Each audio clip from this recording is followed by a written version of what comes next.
وەختتان وەخێر خەڵکە کوردەوار و میدوارم لە هەر کوێ هەن ساق و سەلامەت بن. بە بیانووی ڕاپەڕینە ساڵە 1991 مەلا بەختیار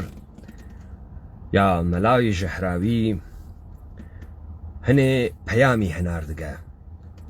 بۆ بەردەنگە خۆی. بەردەنگە مەلا بەختیار ئاخیزیانن، ئەوانن وا کەمەرە هیممەتیان بەستگە وا لە قەبارەی مردار و بووگە ئەم کۆرپۆرێشنە یەهودیانەی منتەقە دەوڵەتە کوردان دابنێن. و مەلا بەختیار مستەقیمەن ڕوو بە ئەوانە خەریکە قساکە، یعنی ئێمە. مەلا بەختیار ئەوانەی کە پێت ئێژم هەم نەسیحەتە هەم ئختارە بە تۆ و بە بیانووی تۆ بە حکوومەتە هەرێمیش ئێژم. تۆ هەستت کردگە بە خەتەرێک کەوا لە ژێرە ملتە، چون تۆ قسەگەلێکە ئەیکەی ڕەبتی هەست بەم معارفەی کە من ئەیکەم سەرەتا وا دەست پێیەکەم. تۆ بەردەنگە ئێمە هەی، میزان قودرەتە ئێمە ئەزانیت، میزان تەحدیدە ئێمە لەسەر خۆت و ئەربابانت ئەزانیت. من پەیمانە حەیدەری لە دایکبوو شارە کرماشان جاف سەر بە دوو عەشیرەتی قارەمانی ئێناخی و زەردۆیی، نەوەی حاجی نەسڵا بەگە فەتاح بەگە سەلیم بەگە ئێناخی، نەوەی حاجی مەحموودە حەیدەریە زەردۆیی، بە تەمامە منتەقەی شارە زورە ئێمە بڵاوە پێکریاگین مڵکمانەوە وەتەنمانە. من هەم لەم بەرەو کە قەومم هەست هەم لەو بەرەو قەومم هەست. ئەمان مەوت تا بفامی ڕیشەدارە ئەو کەسەی کە ڕەهبەریەتی ئەم جومبشە ئەکا و ئەم ئاخێزە ئەکا و تۆ ئەو تەهدیدە ئەناسیت. ئێستا پێت ئێژم کە کامە قسە خەریکی ئەەکەی و کامە وەڵام ئەگریتۆ لە کنارە ئەمە خەڵکە کوردەوار بزانێت تۆ بۆ کێ قسە ئەەکەی.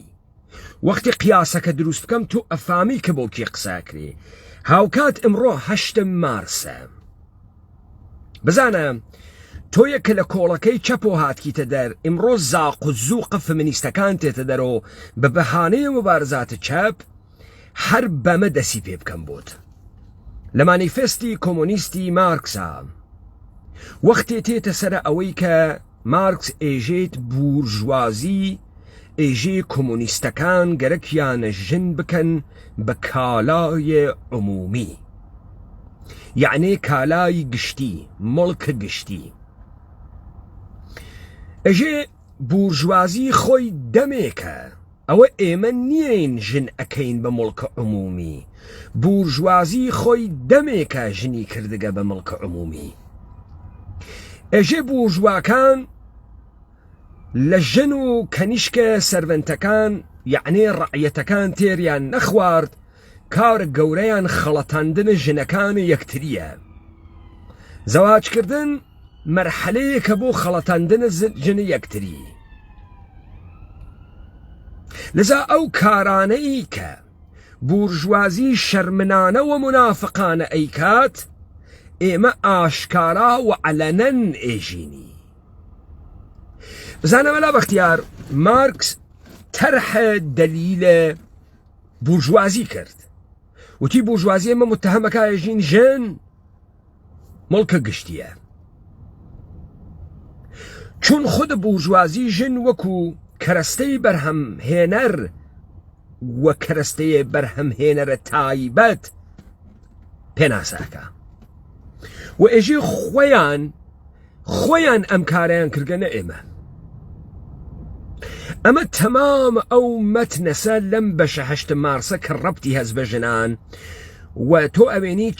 چیقە ژنانی واتیە. ئەمە ئاغای مارکس و ڕەوتە کۆمونیزمە ئەم چیقە فێرە ئەم ژنانە ئەکات. هەروە کە تۆ پەیام ئەنێری خەڵک نافامێت تۆ بۆ کێ خەریکی پەیام ئەهەنێری، وەلی ئێمە ئەزانین کێ مخاتەبە کێس و تۆ ئەزانی ڕوبەڕووی چی بووگیتۆ. بۆیە تۆ ئمڕۆ 180 دەرەجە نەو ئەقسەکردنت فەرقەکە. ئەڵبەتە نیەتێکە گەرەکتە بەحسی بکەی و نیەتێکە ئەحیانەن خەریکی بە ئەم گفتوگۆ لە خۆتی دوورەکەی تۆ من ئاشکاری یەکەم بۆیان قیاسە واجبە تەمام ئەم قسانەی لە مقدمە کردم ڕەبتی هەست بە قسەهایە کە تۆ ئەیکەی مەلا بەختیار با بڕۆین قەتعەیەک لەم قسانی تۆ بۆ من هەناریاگە حدودە 37 دقیقەس تا من تێیا جواوت بدەمەوە با بزانی ئاخێزە کوردەوارە سربەخۆ خەریکە ئاخێزیان تفاق ئەدا لە کوردەواری داگیرکریاک لەلایەن کۆرپۆرەیشنە یەهودە عێراقیوە دەوڵەتە دەستنیشاندەیە عێراق بزانە جۆ بایدن ئێژێت پوتین ئەگەر ئۆکراین بگرێت دەوڵەتە کارتۆنی دائەنێ و ئەمە دەوڵەتە ئۆکراین نییە ئەی دەوڵەتەکەی تۆ دەوڵەتە کێس دەوڵەتە عێراقیەکە وا بابا ئامریکا بۆ ئێوەی دانیا دەوڵەتە کێس دەوڵەتە مردم عێراقە یا هەر لە سەرەتاوە کۆمپانیای یەهودی عێراقی بوو کە ئێستا بەدەسە بەچەکەی ئامریکا و یەهودە ئانوسیە ئێرانی ئیدارە ئەکرێ و ئێوە کارمەندان ئەم دەوڵەتەنە پس تۆ هەر بە تەعاریفە خۆتان و هەر بە تعبیرەکەی جۆ بایدن تۆ خواتیش دەستنیشاندەی دەوڵەتە کارتۆنیت لەوەی ئەشرەف غەنیە ئەفغانستان فەشەلتری تۆجۆت کرد مەلا بەختیار ئیستا تێنە سەر ئەمەی کە تۆ چه ئستدلالاتێ بەکار ئەوەی تا بەربگری بەم تفاقەی کە ئێمە ئیکەین و ئێمە ئەوەڵین ڕەوتە ئینقلابیە کوردین لە جەهانە و ئەوەڵین ڕەوتە ئینقلابیە واقعین کە ئەزانین چۆن حرەکەت ئەەکەین و هێزە خۆمان لە خۆمان ئەگرین و خۆمان تەولیدە هێزەکەین مەلا بەختیار ئێمە خۆمان نەشاردگەسۆ و قیام علەنەن ئەکەین و ئینقلاب علەنەن ئەکەین بەچی گەرەکتە بەرمان پێ بگری بە قانون بە دەستور بە یاسا بە کوردایەتی بە ئەخلاق بەچی بەرمان پێ ئەگری تۆ سەرەتا ئێشێ خۆت و حکوومەتە فەشەلەکەت مەتناخێز کوردەوارە سربەخۆ مەتنە کوردان بواتە ناوە تەلەڤیزیۆن و دام و دەستگاکانی باطڵی کاتۆ تا تۆ بتوانی تەسویرە جبهەیە حەق و باطڵ دروستکەی پس تۆ زەرورەتە شەرعیەتت لەسەرە دەسەڵاتێکە هەسەت ڕەبت پەیا ئەکا بەوەی کە تۆ شۆڕەشە کوردی بووگی بابزانی مەلا بەختیار شۆڕش یعنی ئێعتراز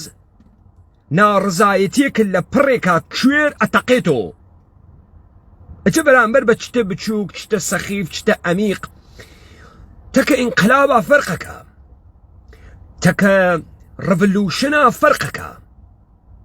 تۆ ئەمە زانی وەلێ ئەم مەفهومە فاسدەی شۆڕشتانە فڕەداگەسە ناوت دەمە مەردم بۆیە مەردم خەسیاگ قسە ئەکا لە سەرزەمینەیەمە پس لەم ڕۆژانە کە تفاقە ئاخێز و ئاخێزیان هەڵئەسێت ئاشکارا بەرامبەرە تۆ بۆ ڕۆخاندنە دەسەڵاتە ئێوە ئەوێسێت و تۆ پیاگی و حکوومەتە هەرێمە پیاگە قامک درێژکا بەرەو خەڵکە ئێمە دا بزانم تۆ بە کامە بەهانە ئەتوانی ئەم کارە بکەی بە دۆمۆکراسی بە یاسا شاید خەڵکە عادی نەزانێت خەڵکە چاو ترسێن کردوێت بەڵام ئێمە مەردە مەیدانین ئێمە ئەربابە ئەربابەکەتین ئۆسای داسانین و تۆ ئەمە ئەزانیت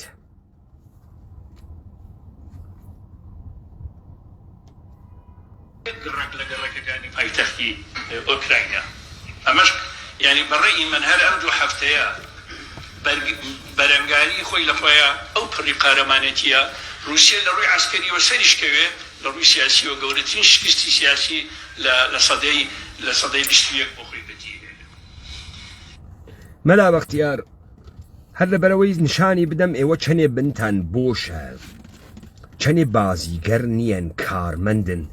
ئێوە لەسەر مێزە پۆکەرە سیاسی دنیادا نەنیشتگەن ئێوە کارمەندە دەسە هەزارومن حەدتان نەوێ لەسەر مێزە پۆکەرە دنیا دانیشن چۆن رووسیا لە لەحاز سیاسی و ئەیدۆڕێنێ بەنسبەت کێ بەنسبەتە خەڵکە رووسیا بەنسبەتە ڕای گشتیە جەهان بەنسبەتە دام و دەستگاگەلە قانونی و یاسایی جەهان بەناوە ڕەوابەتە بینولملەلی و مؤسسات وەکو ئومەم المتحیدە بەنسبەت کێ لە لەحاز سیاسی و ئەیدۆڕێنێ بەنسبەت اتحادیە ئوروپا بەنسبەت ئیاڵەتە متحیدەیە ئامریکا چۆنی ئەدۆڕێنێ مەلا بەختیار بابزانی ئەوەی قانون دائنێ لە قانون فەرمان ناوە ئیاڵەتە متحیدەیە ئەمریکا خۆی وایژی بۆیە ناچێتە ناوە کۆنڤەنسیۆنە منع سلاحە کوشتارە جەمعی ناڕوات بۆ تۆی دانێ تۆیشی بڕۆیتە ناوی وەشەق وەلی خۆی ناڕوات ئیاڵەتە متحیدەیە ئامریکا سوپەر پاوەرە بە قەوڵە ئێوە زلهێزترینی زلهێزەکان تۆ ناتوانی زلهێزترینی زلهێزەکان وا 12,000 کولاهەکە هەستەیی هەست تهدید کەی 12,000 چەکە ناوەکی بۆ تۆ دروست کردگە تهدیدی بکەی لێوە وەختی وەلادیمیر پوتین ئێژێت بە چەکە ئەتۆمیەکان اختارە ئامادە باشم داگە یعنی ئەوانەی دنیا گوێ بدەن خەیلە جددیم قاشتان خستە وەسەت و هەر 6,000 موشەکەکەتان لێدەم حساوە کار بێتە دەست تەکە کلکشێرە بازی نەکەی ئەمە ئەمنیەتە منە تۆ حەقنی ئەمنیەتە من بخەیتە خەتەر ئەوە قسەی من و تۆز من و تۆ فکرەکەین ئەمنیەتمان مهم نییە خۆ کاورە تەعەداکە بابیکە تەجاوز ئەکا بابیکە چی بکەین و دەستمان بێدەسەڵاتە ئەو ناڵێ تۆ پێبێژی تۆ چاو دەرتێری ئیاڵەتە متحیدەیە ئامریکا گەورەترین لەگەڵ ژاپۆنا ڕوبەڕوو بوو چاری ژاپۆنی نەیەکرد گەورەترین کوشتارێکە لە ژاپۆن کردی هیروشیما و ناکازاکی نەبوو ها لە بمبارانێک کە کردی لە شارە تۆکیۆ زیاتر لە 300,000 نەفەر ئینسانی کوشت لە یەک شەو 50,000 کوشت سیاسەتی ئیاڵەتە متحیدەیە ئەمریکا ئەوە بوو مادام خاکە ژاپۆنی پێفتح ناکرێ تەختی کات تا کەسی جورئەت نەکا تهدیدی کات ئیاڵەتە متحیدەیە ئەمریکا ساکە ڕەشێها بەدەست ڕێیس جمهورەکەی وێژێت تەکان بخۆی دەسی پێوانێم ئیسە تۆ بەحسی یاساکەی چۆن شکستە خوا وەلادیمیر پوتین چۆن لە بەرامبەرە ئەمنیەتە ملیە ڕووسیە چۆن شکستە خوا شکستە سیاسی لە بەرامبەرە دۆمۆکراسیە عزیزم ئەم جەهانە بەرەساسە حەوزەی تەمەدونی خەریکە کارەکات و حاڵیتە سازمانە ملەلە متحدت 5 نەفەر عوزڤ داعمی واتیە بریتانیا فەڕەنسا چین رووسیا و ئەمریکا هەرچیە مەیلیان بێ وتۆیەکەن بەنسبەت کێ خەریکە شکستە سیاسیە خوا بەنسبەت جامعەی ئاماریە ئێوە و ئوروپا دەی لە خۆت سوال ناکەی جۆ بایدن ئەیتوانی تەزمین بدا ئۆکراین ناڕواتە ناوە ناتۆ تا ئەم شەڕە نەوێ بۆ نەیدا ئیاڵەتە متحیدەیە ئامریکا بۆ تێر ناخوا ئللا مەشیە ئۆکراینیشی کردایەتە ناتۆ بۆ دێخۆ ئۆڕەدی خەریک بوو چەکی پێیانەدا و ئەیبردنە ناو ئۆڕەدی دیفاکتۆ بووبوون بە ناتۆ بۆ هەرگەرەکێسی عەلەنی کاتۆ بۆ هەرگەرەکی بۆ رووسیا کێشێتە ناو ئەم شەڕە تۆ فکرەکەی وەلادیمیر پوتین ئێژێ شەکەت بووم تێمە دەر بۆ مەگەر بابا ئامریکا شەکەت بوو لە عێراق مووسڵی تەخت نەکرد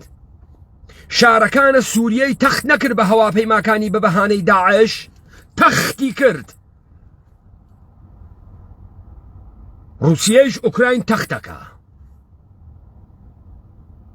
هیچ کەسیش پێی بەرناخوا خەڵکە رووسیەش بە تەمام قودرت وا لە پشتە وەلادیمیر پوتینە ئەم قسەهای 6.5 قەرانە لەکوێ تێریەیکەی بە کامە خوێندن نۆکەرە ئامریکای ئشەوا قسە بکەی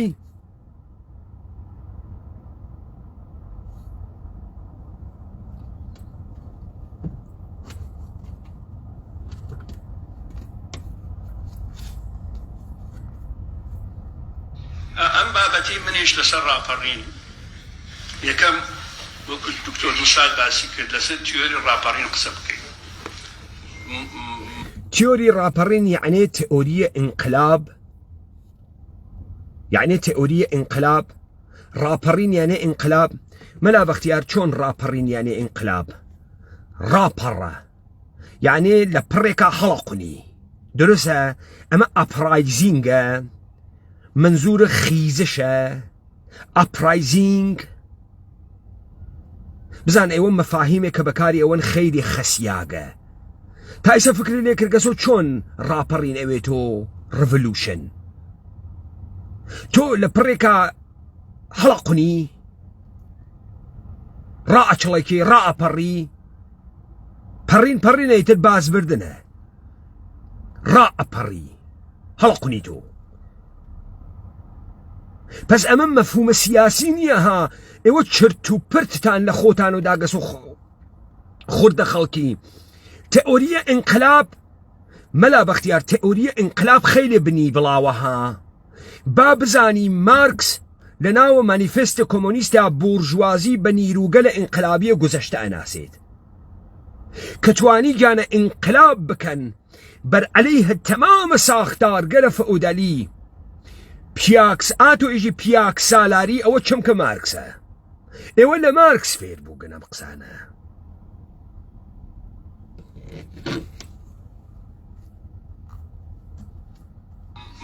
ناتوانم من باسی تیۆری ڕاپەڕین بکەم ئەگەر ئاوڕێک لە خەباتی 200 ساڵەی چەکداری کوردستان دەدەینەوە. خەباتی 200 ساڵەی چەکداری کوردستان خەبات یعنی چی؟ یعنی خەبتکردن، یعنی کار اشتباهکردن. خەبات یعنی چی؟ یعنی مبارزە. خەبات یعنی چی؟ بزان ئەمیشە دیسانەوە خەسیاگە. خەبات چەکداری یعنی چی؟ یعنی چریکی، يعني شر تشريكي، يعني شر قريلائي. أري منزورة أمسا خو منزورة شر الجبهية ارتش منظم يا خو بزانا ايوه يكسري مفاهيم مبهمة بتعريف قنق جيج بو دبا كردن يعني تزي كردن يعني بيلجيري هروا وكار اوي. خب تايسا ايمن نازانين تو قرقتا چي بيجي ولي قرقتا بيجي لدوران 100 صالية متأخرة هر كسي دسي برقو أصلحة وقرقشي بوغا نيتكي خوي بأصلحة جيبكا تو منزورة أمسا دي أما حج كامي ربتي بكرد نية آغا جان حج كامي ربتي بكرد نية من أكري يستبو شهوات خوام قرقم يدو ماشين بتزم اي اواني واچون بو تاڵانە بەغا ساڵ 2003 بۆ کوردایەتی چوون تەسەور کە سەرۆک عەشیرەتێ 5000 نەفەری خستایە لەگەڵ خۆی بۆ تاڵان بڕایەتە بەغا.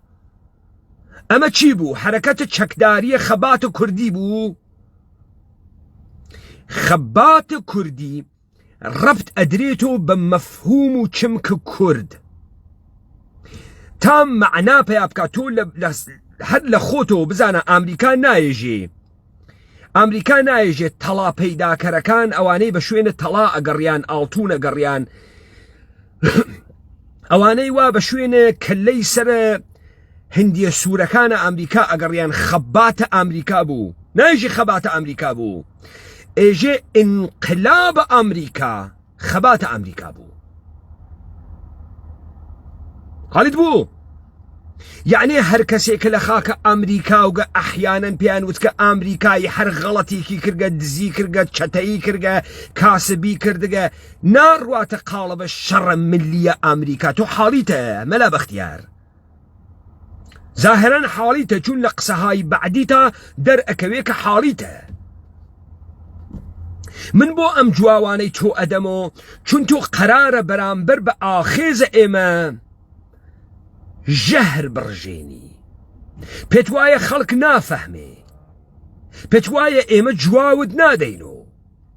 بزانا من لقراك الدستو بطال اكم بياني يارانا ايما وقتي بعلنن لبرامبر توايا سنتو وحكومة فشلكد جرأتنا كاقام كان بوبوا چون جرئەتت نییە باتڵیان کەیتۆ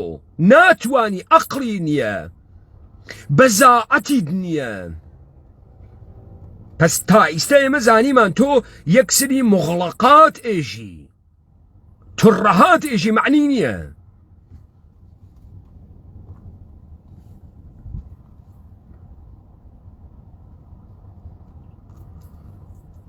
هەندێک قسە بکەم تۆزێک ئاسان نەبێ ئێستا تا ڕادەیەکیش تازە بێ بەڵام بۆ ئەوەی قسەکانەوە ئاسان نییە و تا ڕادێ تازەس لە زوانە تۆوە تازەس لە زوانە تۆ ئەنا ئێمە پێشووتر وتگمانە و تەواویش بۆ ڕووی پەیکاری بۆ تۆ ئێژی ئاسان نییە چون ئێوە خۆتان وە درۆ هەر وەکو ئیستا واوتە خەباتە چەکداریە 200 ساڵەیە کورد ئەوە دروست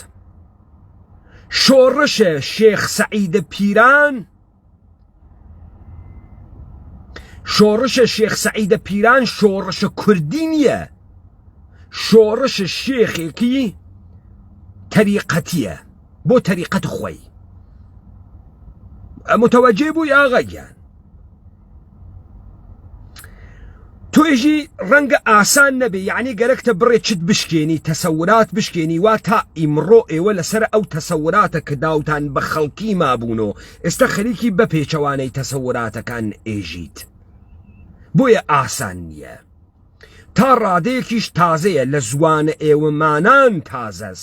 ئەنا خەڵکەمانە زانێ و ئاخێ زەمانەی وتگە با بزانین چی ئێژی کە هەم تازەز هەم ئاسان نییە بۆ ئەوەی بیسەلمێنم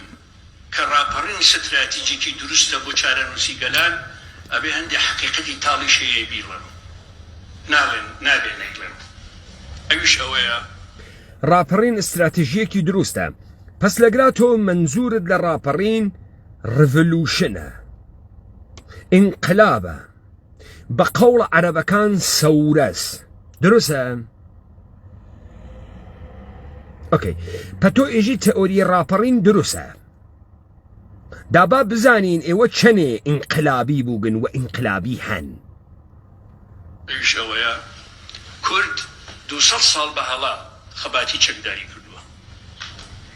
200 ساڵ بەهەڵا خەباتی چەکداری کردووە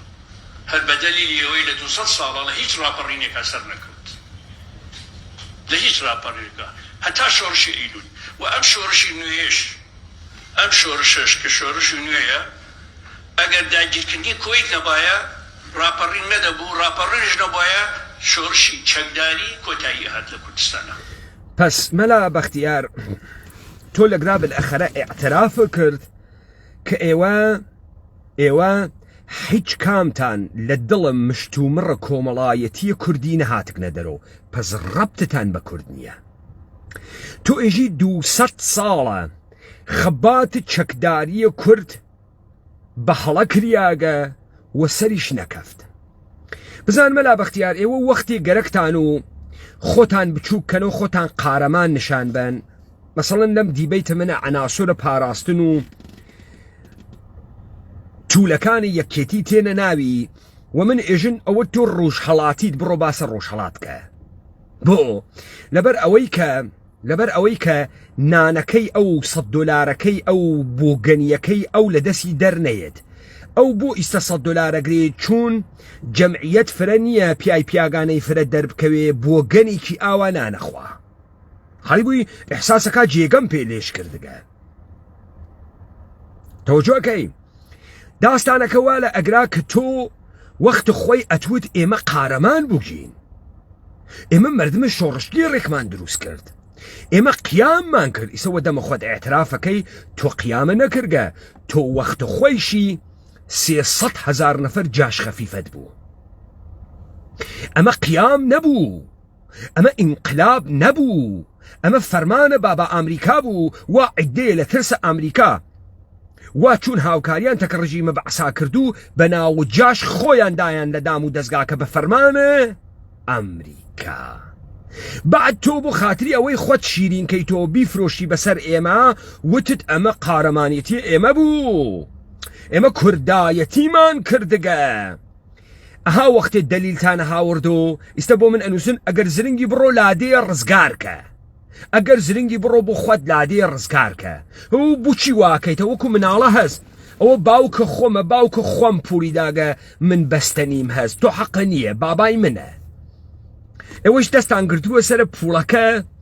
و پالەتە پوڵەکان ئەتانوت ئێمە قیاممان کردگە فرە شۆڕش گێڕین بیشتر گێڕ بوون تا شۆڕش گێڕ مەلا بەختیار ئیستا تۆ خۆت ئاعتراف کرد هەروە کە ئاخێز وتی پێشووتر کە ئەمە قیام نەبوو نه ئەمە فەرمانە بابا ئەمریکا بوو عیدەیەک وا ترسیاون کە بەغا سقوت ئەکا و حسێب لە ئەمانە ئەکێشنەوە بە فەرمانە ئەمریکا دایان لەدام و دەستگاکە تا خۆیان پاک بکەنەوە دەستیان چوو بە کارەکە خەڵەتیان بەدەسە ئەمریکا بۆیە دەرەنجامەکەی ئەمەسە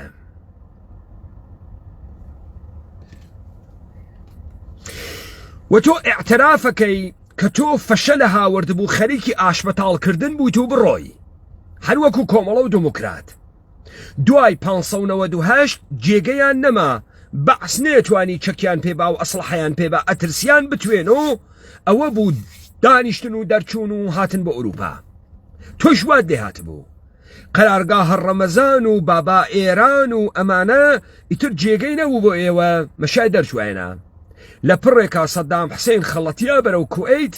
و بۆ ئێوە ئامادە بوو کە بڕۆنەوە هەڵیت بوو پس ئەمە نە قارەمانیەتیە نە ژیریە نە داناییە ئێوەس حیچێ نییە تۆ ئەربابێ بردکتی سوارە تەنگە ئابرامز چووگیتۆ ئەم شۆڕچەکرددانیش کۆتاییان لە پێشوە و داگیرکردنی کۆی دەواازیەکی گەورەی کردەوە و خەڵک لە خۆی ڕادیت بەرامبەر بە فاشیەکان ڕابپەڕێت چ لە عێراق چ لە کوردستانەوەی عێراق خامۆش کرا ئەوەی کوردستان بەهۆی سەپاندنی هێڵی 36 و پاراستنی کوردستان لەلایەن مەجلسی ئەمنەوە بە بڕیاری 688 ئەمە ئیدامەیدا و گەیشتی ئیداری سلەیمانی هەڵبژاردن ڕاپەڕین هەموو ئەوانە بەردەوام بوو هەتا گەیشتنێتە ئێستا ئەمە یەک دووەم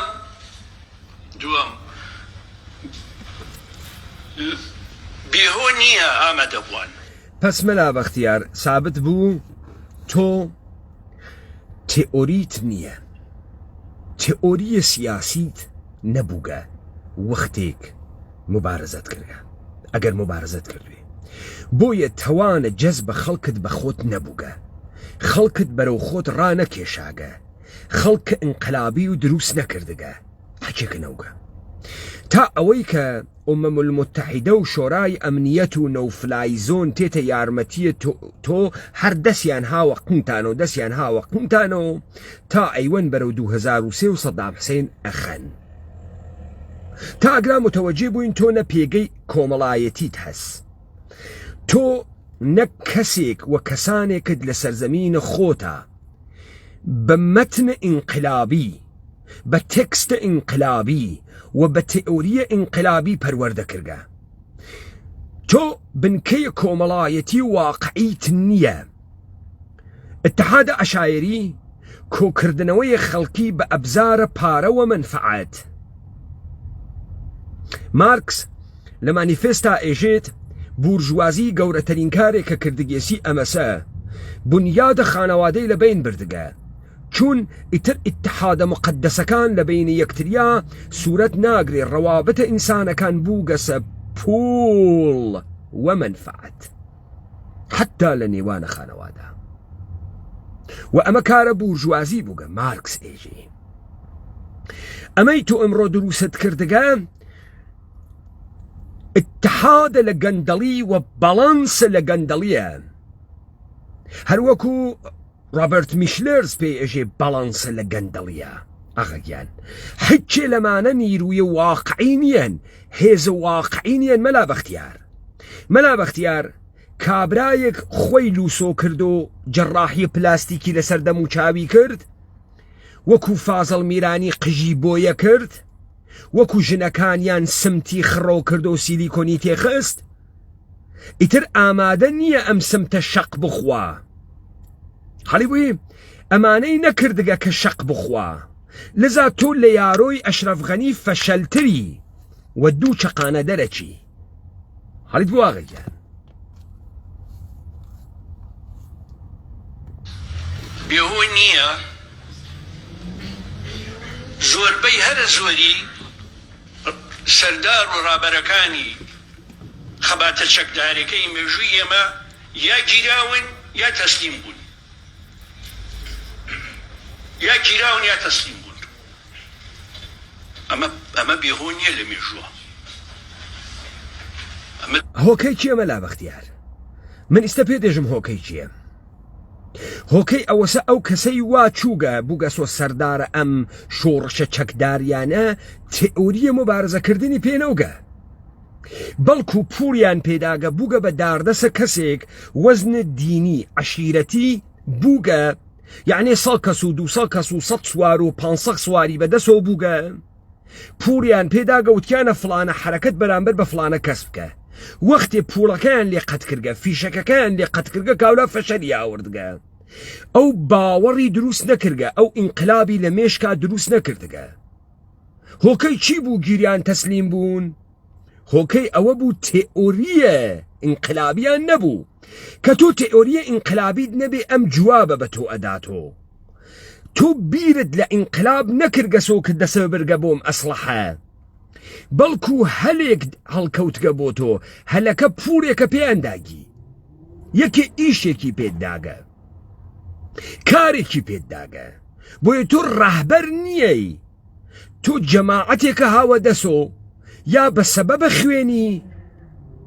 یا بە سەبەبە مەتنێک بەناوە ئیسلامۆ، جەماعەتێک و ئاوە دەسۆ. هەوێنە ئەوەی کە تۆ ئەم ڕووداریانە ئەەکەی چییە؟ پارە و ئیمکاناتە ئەربابە کە بە تۆ فەرمانەدام کارە بکەی. وەلێ ئەگەر تۆ بە بیرکردنەوەیە لەوەی کە من کێم، جەهان خەریکە چی ئەکا، من ئەبێ چی بکەم و شکۆیە من وا لەکوێ دەسە پێ بکردایە، ئەو جار هیچ وەخت فەشەلە نەیە هاورد، هیچ وەخت.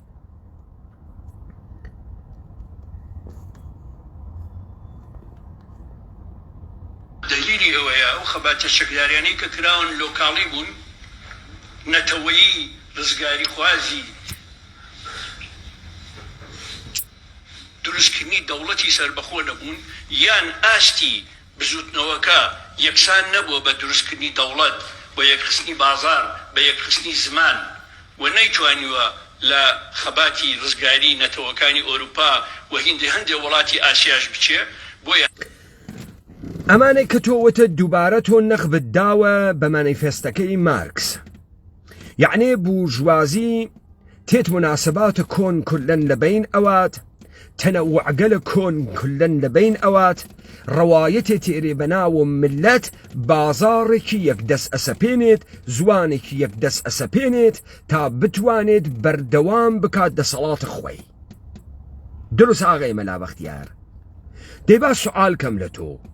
بورژوازیە کورد بۆ تەوانە هۆنینەوەی مەتنە کوردی نەبوو، بە تعبیرێ ناسیۆنالیزمە کوردی نەبوو.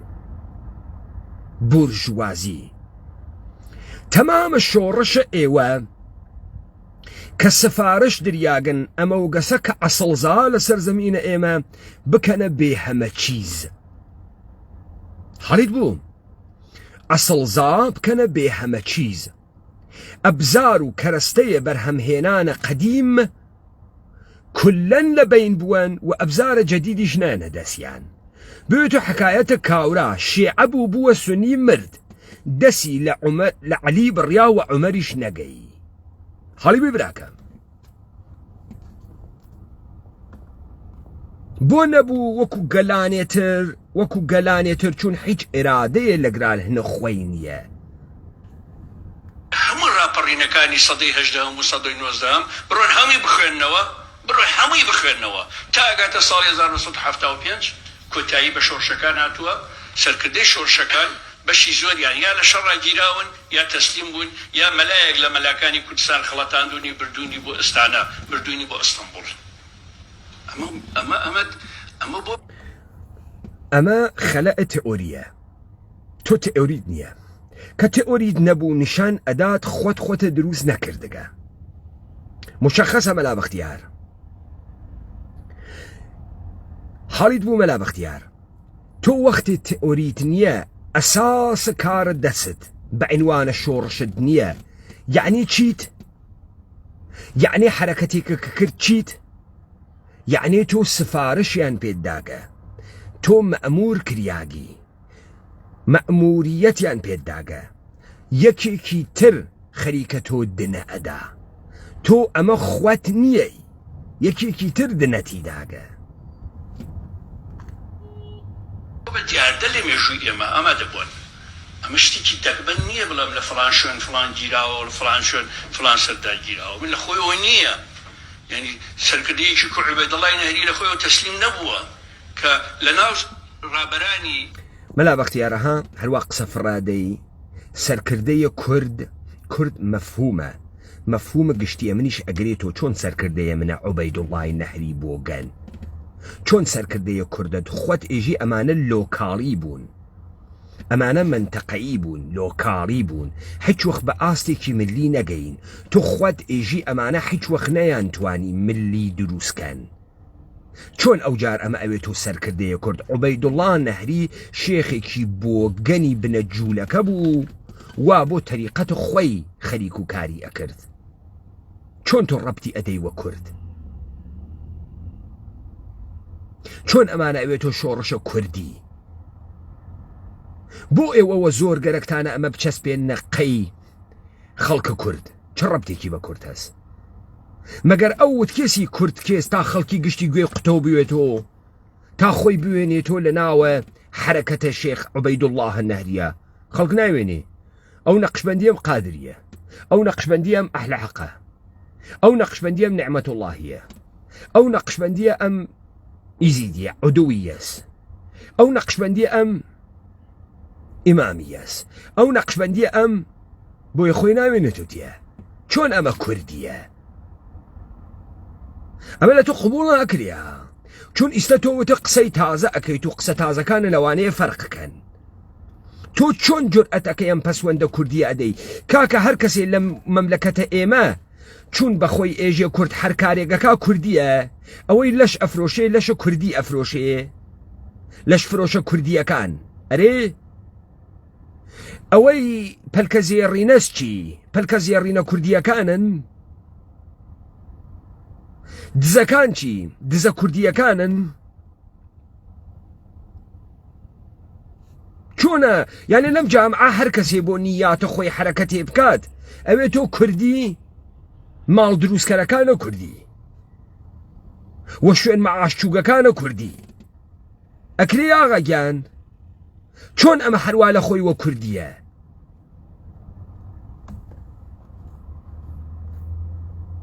سەدەی هەژدەهەم و نۆزدەهەم هەڵکەوتوترینیان عوبەیدڵای نەهریە دوو جار گیراوە ئاخری نەفی کراوە بۆ حیجاز لە سعودیە مردووە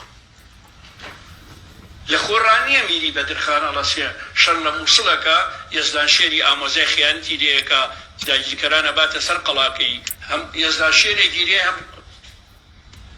میری بەدرخانە گیرێ ئەمە لە خۆڕانیە شەید پێشەوە ئەچێ بەرەو پیری داگیرکەرانی ڕۆژهەڵاتی کوردستان و مەڕیش سەرە بڕێ لە بەرپێیان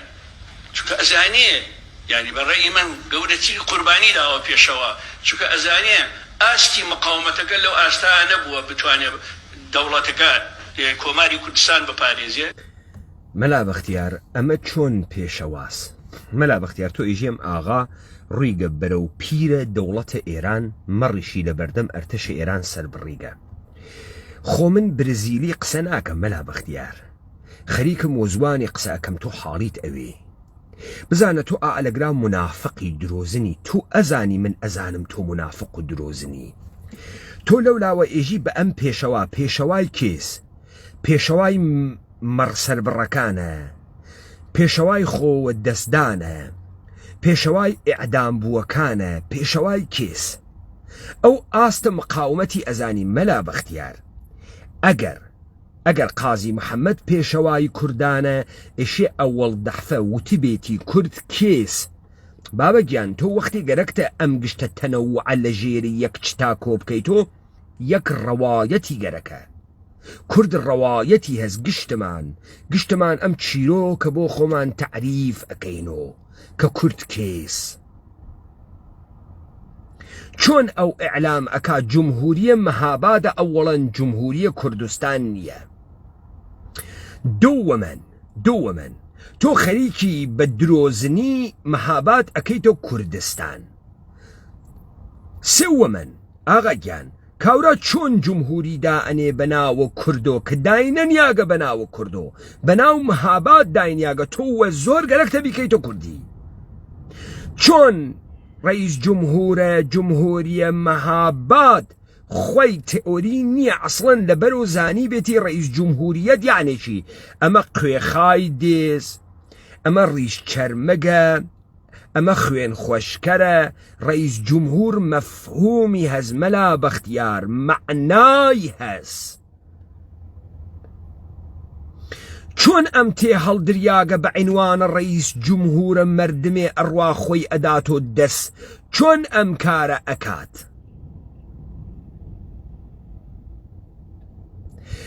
پس ئەگران نیشان ئەدا ئەم قازی محەممەدە ڕەبتی وە کورد نییە ئاغا گیان ڕەبتی وە کورد نییە بۆیە کورد ناکەوێتە کیا بۆیە کورد حەزی پێ ناکە ئەمە بە دام و دەستگای دەوڵەتە ئێرانە و ئێوەیە نۆکەرە دەوڵەتە ئێرانە قازی محەممەد ئەکرێ بە هەیکەلە شکست بە عنوانە سەمبولە قەومیەتی بۆ قەومیەتێکی بچوو کریاگی شکست خواردوو بەناوە کورد کە ئێوە گشتتان لە دروستکردنە ئەمە شەریکن ئێستا مەڕ سەرەوەڕێ لەبەر پێی ئەرتەشە ئێرانە و پێشوازیان ئەچێت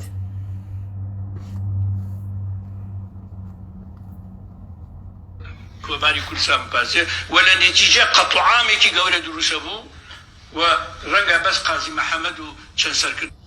چۆن قەتڵ عام دروست ئەو ئاغا گیان چۆن قەتڵ عامە گەورە دروست ئەو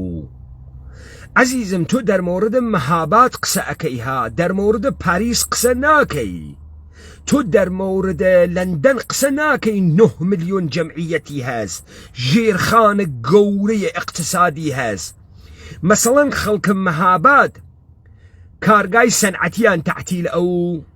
ئیستگاهە بەرقیان قەت ئەکردن خەڵکە مەهاباد لە مەهابادیش بچوایەتە دەر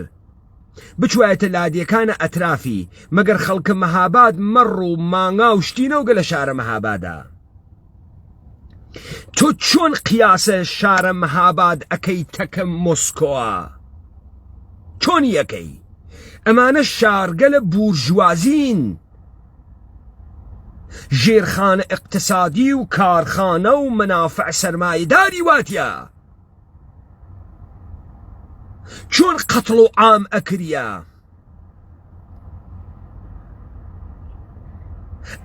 ئمڕۆ ولادیمیر پوتین کۆریدۆری دروست کردگە خەڵکە شار بێتە دەرۆ تا نیرویە شەڕکرد لە ناو شار بمێنێت وەکو ستالینگراد پەنجەرەوە پەنجەرەتەکە یەکتریا وەکو گرۆزنی پەنجەرەوە پەنجەرەتەکە یەکتریا شەڕکەن ئەها بابا ئەمریکاتان کوبانی تەخت کرد کردوتانە قارەمانیەتی خۆتان وەلێ لە ئەفریناتیتان قوچان دەرچوون هەواپەیمای ئەمریکایی کوبانی کولەن تەخت کرد بوو بە بیابان بەڵام دیت لە ئەفرینا چۆن هەڵتان خستۆ دەرچوون قەتڵ و عام کریە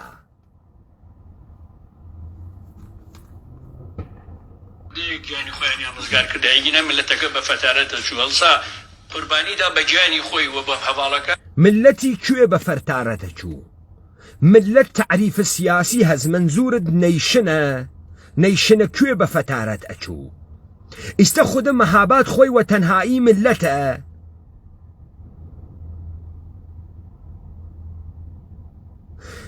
قسەهای شەشمەنی پەنج قەرانە لە تاوە ترسیا گیە لە ئینقلابە مەردم ئەمەسا مەلا بەختیار وازیقە کردگە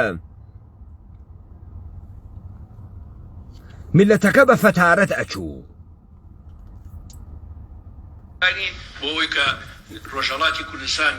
تووشی قەتڵ عام و تووشی ئەو ئەنفال و قەتڵ عامە نەبێت کە لە سەدەی 19 بەرامبەر بە ڕاپەڕینەکانی تر کراون هەر لە ڕۆژهەڵاتی کوردستانیش بەرامبەر بە کورد کراوە بەشی زۆری کوردەکانی ئێستای خۆڕەسان و ناوچە فارسنشینەکانی ئێران ئەوانن کە سەرنجامی ڕاپەڕین سەرنجامی مقاومەت لە ڕۆژهەڵاتی کوردستان ڕاگوێزراون درۆ ئەەکەی ئێمە نە فارسمان لە ئێرانە هەست ئێمە ئەغڵەبیەتێکی شارنشینمان ئمڕۆ هەست لە شارە بێقەبارە بێمەعناکانێ کۆرپۆریشنە ئێرانی کە ئەغڵەبیەتێکن تەنیا زوانێک کە قسە ئەکەن زوانە فارسیە زوانە فارسیش بەهۆی تەرجمەوە بووگە بە زوان ئەنە ئەم زوانە بازنمودە عنسوری و بەلخی و منوچەهریە دامغانی نییە بازنمودە تەرجمەیە ئەدەبیات رووسیە و ئەدەبیات جەهان و ئەدەبیات فەڕەنسەس غنایە کە پەیای کردگە لە شێوەیە زندگیە شەهریە سەقەتێکات کە تۆ ئەمڕۆ ئەیوێنی دەرئەنجامە تەرجمەیە زوانگەلت ترە یعنی تۆ وەختی گەرەکتە زوانێ بدزی تەرجمەکەی ئیستە ئەوەی تۆ پێئێژی فارسی دزینە ئەدەبیات دزینە بوروکراسی و مەفاهیم بوروکراتیک فەلسەفی و علمیە زوانەکانە ترە دەنا حیچ کەسێ وەکو بەلخی زندگی ناکە بەکاریشی نایێت کەسێ ئەمڕۆ شعر عنسوری ناخوێنێ فارسوێت ڕۆمانە 100 ساڵ تەنیایی گارسیا مارکەز ئەخوێنێت کافکا ئەخوێنێت تۆلستۆی ئەخوێنێت حاڵیت بوو کامە شۆڕش ئەگرا سەرزەمینە کوردەوار بووگە و ئەگرا سەرزەمینە کوردانە کێ جورئەتی کردگە کێ کۆچ بە چۆن کۆچی داگە بە کامە ئەبزار کۆچی داگە ڕزاخانە پەهلەوی بە یۆمنە جادە و تۆپ و هەواپەیما بەدەسە مەحموخانە دزڵی و جافرسانە هەورامانە و گیری کردو بەدەسە شیر عەلی مەردانخانە و گیری کردو ڕشکنەکانە قاجاڕیە و تفەنگە سەرپڕێ وا مهماتیان نیە و تفەنگیان نییە ئەحیانەن کێیان کۆچداگە بۆ کوێ مەلا بەختیار بۆ خواردگارە ئەمە ستراتیژی ئەمە ستراتیژی چەکداری بۆ ڕزگاری ستراتیژێکی نەزۆک بووە کەمترین خۆپشاندان کەمترین ڕاپەڕین لە مێژوو ئێمە هەیە تەنها ڕاپەڕین ڕۆژی ڕەشی ئەیلول لە سلێمانی هەیە کە وەکو نقطەی وەرچەرخان لە مێژووی سیاسی کوردستان سەیریکەی لە خەباتی چەکداریەوە بۆ خەباتی ناو شارەکان بۆ ڕاپەڕین ناو شارەکان کە بەداخەوە هەر لە سلێمانی مایە ئەو ڕاپەڕینە ئەگەر سێ شاری کوردستانی بەتەنایە کەرکووک و هەولێریشی لەگەڵ وایە ئەو کاتە ممکنە هەر ئەو کاتە معادلەی سیاسی و حکومڕانی لە کوردستانە بگۆڕێ لە باشووری کوردستانە بگۆڕێ بەتابەتی ئەو کاتە نە ئینگلیز نە حکوومەتی پاشایەتی بەهێز نەبوون لە عێراقا شۆرشی ئەیلول پارتی ئەوڵان ئاغایە مەلا بەختیار ئەنچە کە تۆ پێئێژی شۆڕشی شاری اتفاق نەکەوتگە ئەنچە تۆ پێئێژی شۆڕشی چەکداریش اتفاق نەکەوتگە بەناوە شەڕەگری لای ئەزانی بۆ تو فاقدە تئۆریە سیاسیە کوردیت نێست تۆ تئۆریە سیاسیە کوردیت نییە و نەتبووگە یەکەم حرەکەت کە تۆ ئەیکەی ئێژی کورد کێس من کێم ئەها من لە سەرەتاوە وتم من کێم من پەیمانە حەیدەریم سەر بە کامە تایفەم خەڵکە کوێم عەشیرەتم کێس ئەها پێناسێ خۆمم کرد تا تۆ بزانی لەگەڵ کێ تەرەفی تا تۆ جورئەت نەکەی بێژی ئەمە ڕیشەی لەم سەرزەمینە نییە لە بنە ملە تووا قەومە من دانیشتگە خەڵی بووی هەر قەومە خوێنی کە نسبەتە خوێنیم تەکیاز ئیستە من کە خۆم پێناسە ئەەکەم وەکو شەخص چۆن وەکو شۆڕش خۆم پێناسە ناکەم نایژم کورد کێس تا بێژم ئەوەی کە لە مقابڵ تاوێسیاگەم لە بەرامبەر تاوێسیاگەم شەڕت ئەەکەم تۆ کەی و بۆ شەڕت ئەەکەم چۆن تۆ ئەمتە پێناسە نەکردگە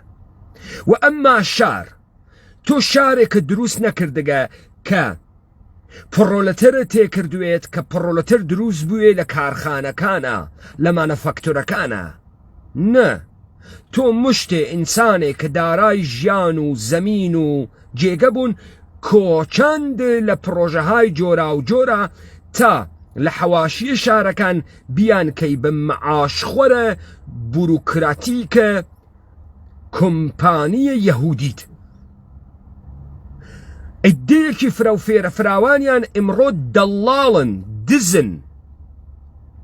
بە قەوڵە ئینگلیسیەکان کارە بۆڵشت ئەکەن نە بەرهەم تێرن نە کارخانەیان هەست نە تجارەتە جەهانی ئەکەن نە وجودێکیان هەست مشتێ مردمی بێ هەمە چیزە فرەداگەسەناوە خانوویەکی کرایەیی ئەم کاورە حیچێکی لەم دنیا نییە کامە شۆڕشە شار تۆ کارخانە بووگە کاورە بڕاتە ناوە کارخانە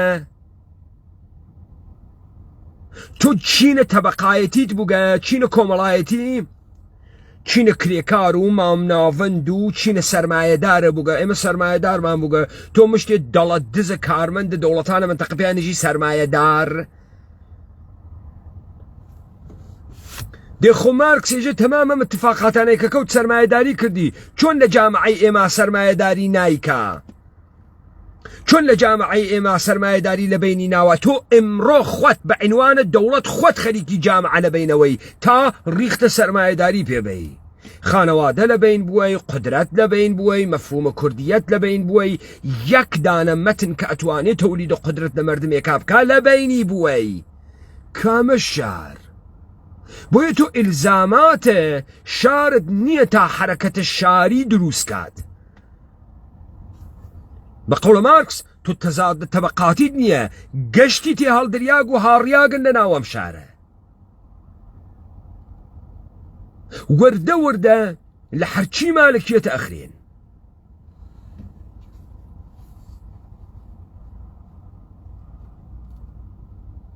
سەیری بچن سەیری پارتیکەن سەیری مێژووی شۆڕشەکە بکەن سەیری ئەو کتێبانە بکەن کە لە ساڵی 58 و 59 و 60 و 61 ئەو مەقالانە بکەن مناقەشێکی گەورە لە ناو سەرکردایەتی پارتی بە مەرحوم بارزانی شەوە هەیە ئایا شۆڕشی چەکداری بکەن یان نیکەن مەرحومە مچەی کوڕە ئەولسەلامە جوولەکە بەرساختێ دەسە عیسا پژمانە تئۆری نییە دیسان مشتێ عەشیرەتی ئەقفال کردگە تا عیسا پژمانە ساواکی بە 100,000 بڕنە و 1 ملیۆن فیشەک بێرێتیان استخدامیان کابەر عەلەیها عەبدولکەریم قاسم شۆڕشە ئەیلوولە کەڕە چاڵە چاوت ئێوە مزورە دەوڵەتانە منتەقەن حەقتان نییە ئەمە بە عنوانە کورد بفرۆشنەوە هەر کەسێ لەم سەرزەمینی ئێمە 15,000 نەفەر خەڵکی واوە دەسۆ ئەوێتۆ مزور ئەوێتە شۆڕشە کوردی پێناسەی شۆڕشە کوردی بە مەتنە کوردی ئەکرێت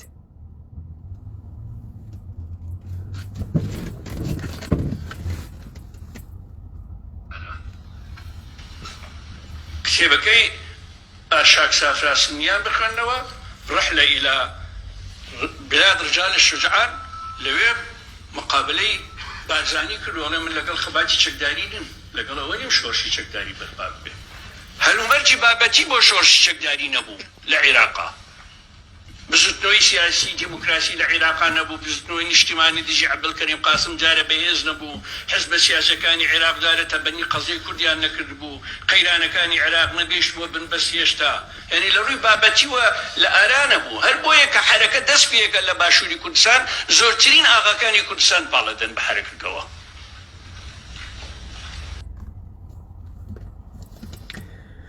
قێرانە ئابووری نەبوو مخالفت بەر عەلەیها عەبدولکەریم قاسم نەبوو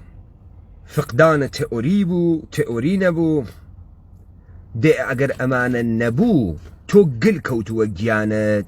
ژانە دڵە کرد و ئاغاکان کەوتنە شوێنی کێ ئاغاکانی تەیار کرد کێ ساپۆرتیان کرد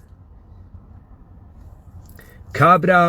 یا بزوێنەرە دەرونی هەست یا بزوێنەرە بیرونی بزوێنەرە دەرونی یعنی تۆ بیر ئەەکەی تۆ پەی بە نوقسانێک ئەوەی لە وەڵامدانەوەی ئەم نوقسانە حرەکەت ئەەکەی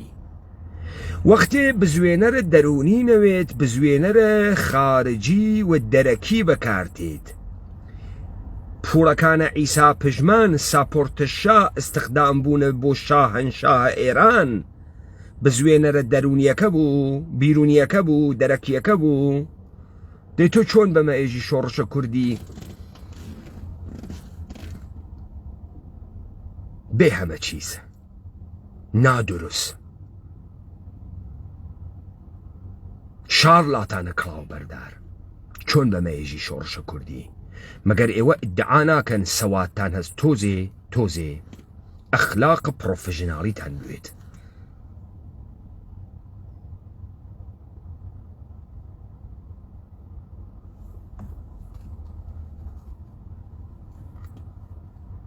تێک ئەشکێ بەڵام پارتی شەهامەتێکی گەورە ئەنوێنێ لە 61 درێژەیەدا تێوردەوردا جۆرێک لە جۆرەکان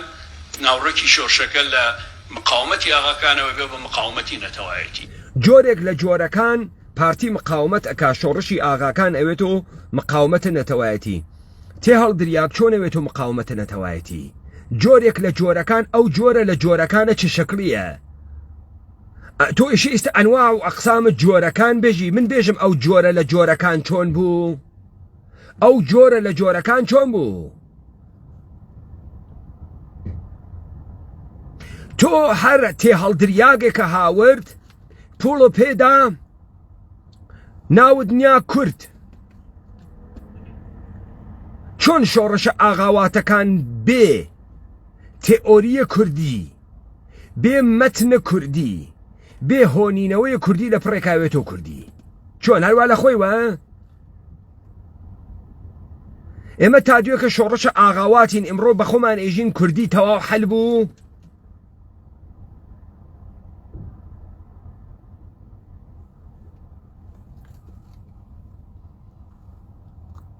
ئێوە هەر گەرەکتانە دەرچن لەم حەقیقەتەی کە ئێوە دروستکریاگە مزور خۆ ئاشکارا خەڵک ئەوێنیت ها ئەمما چون مەنافعی گرەی خوارگە بە تۆ ئەگەر تۆ نەوی ئەو نییە کتمانیەکەن بە جۆرێ لە جۆرەکان سەیرە ئەم زوانە پڕ لە ئیبهامە ئەحمەقانەی دەهاتیەکە بە جۆرێ لە جۆرەکان کامە جۆرەکان ئەو جۆرەکانە بێژە تا جۆرێکی بخوا پێی بە جۆرێ لە جۆرەکان دە ئینسان عاقڵ وا قسەکە مغڵق کڵاو بەردار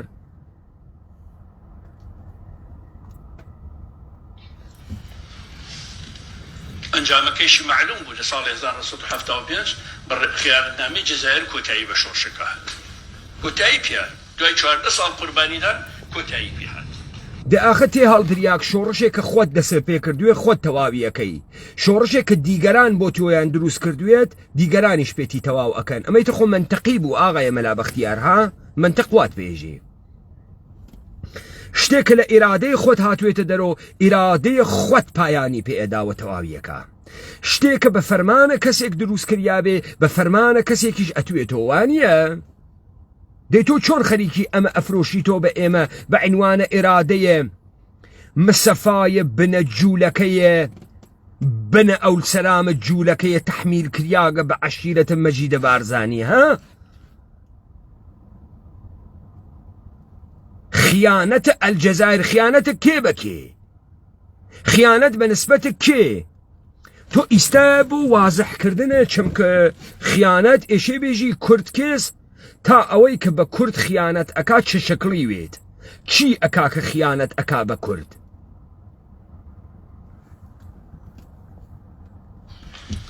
ئەم شۆڕشەش باسم کرد یانی داگیرکردنی کۆیت نەبووایە هیچ تروسکایەک نەبوو بۆ سەرکەوتنێکی ستراتیجی ممکن بوو قارەمانی وایە بێت تا ئێستاش بە پارتیزان ئێمە شوتمان ئێوە ئەو کوڕە نەبووگەن چون ڕیشەتان نییە چون ڕیشەتان نییە لە جامعە ڕیشە بە چی پەیاکەی ڕیشە بە مەتن پەیاکەی بە چیرۆکە کوردیەت پەیاکەی نەتبوو کارمەند دەوڵەتە ئێرانویت فاق قەرارگای ڕەمەزان و نیرویە سپاح قودس بوویت ماهیەتە وجودیە تۆ لەوێ نەشئەت ئەگرێت بۆیە فەشە لە هاوردوو لێم دواشەوە عنوانم مزور هاوردی تیانۆ دانی شەڕی درێژێ بداتێ وەکو چۆن لە فیلیپین هەیە لە ئەفریقیا هەیە لە وڵاتانی ئەمریکای لاتین 30 ساڵ 40 ساڵ لەو دارستانانە هەرماون و هیچیان نەکردو هەندێکیان بە ناچار بە کەمترین داخوازی لەگەڵ حکوومەتەکان ڕێککەوتون ئێمەش ممکن بوو بە کەمترین داخوازی لەگەڵ حکوومەتی مەلا بەختیار من نەمگەرەکە بڕۆمە سەرە پێناسەی شەڕەگیری لای دوو دیبەیتم بە خەسی لەسەری کردگە سوال ئەمەسە مەلا بەختیار ئێوە چۆن هیچ پرنسیپێکی شەڕی گریلایتان نەبوو چۆن ئێوە لە شەڕ گریلایە سێچتان دەرنەزەر نەگرت پرۆپاگاندا ڕای گشتی و دەستکەوتە سیاسی چۆن ئێوە لە هەر عەمەلیاتێکا کە کردتان فقط کەسدان داوە کوشت نە پرۆپاگاندای لە شوێ نابوو نە دەستکەوتە سیاسی نە ڕای گشتیتان گۆڕی چۆن نەتانتوانی ئەم کارە بکەن آخر فاشل شەڕە گریلایی تعریفی هەست تەرۆریزم تعریفی هەست آخر تۆ وەختی تی تاریخ جەعلە حەسەنە سەباح ئێژیت بەناوە فەرقەیە ئیسماعیلیە خداوەند ئەلەموت درۆ ئەکەی چون خەڵک نازانێت تەرۆریزم چییە تەرۆریزم بە گروپێک ئێژن کە تەوانە شەڕە گریلایی نییە هێزەکەی ئەوەنە نییە شەڕە گریلاییکە دەرنەتیجە لە سەردەمانێکە کە تۆ میدیایە گشتیت هەست ئەو کارێک ئەکا کە دەنگدانەوەی لە میدیا بێت تا ڕای گشتی و سرنجە ڕای گشتی بۆ خۆی بگۆڕێتەوە ئەم ڕای گشتیە بە میدیای ڕۆژنامە لە ئەواست قەرنن 19 دەست پێ ئەکا ئاخە تێ هەڵدریاگێک لە کێوەکانە ئەلەموتە دانەیە تەرۆریست بەهەنێرە کێ بکوژێت کە کێ بزانێت کێ بکوژێت کە کێ بزانێت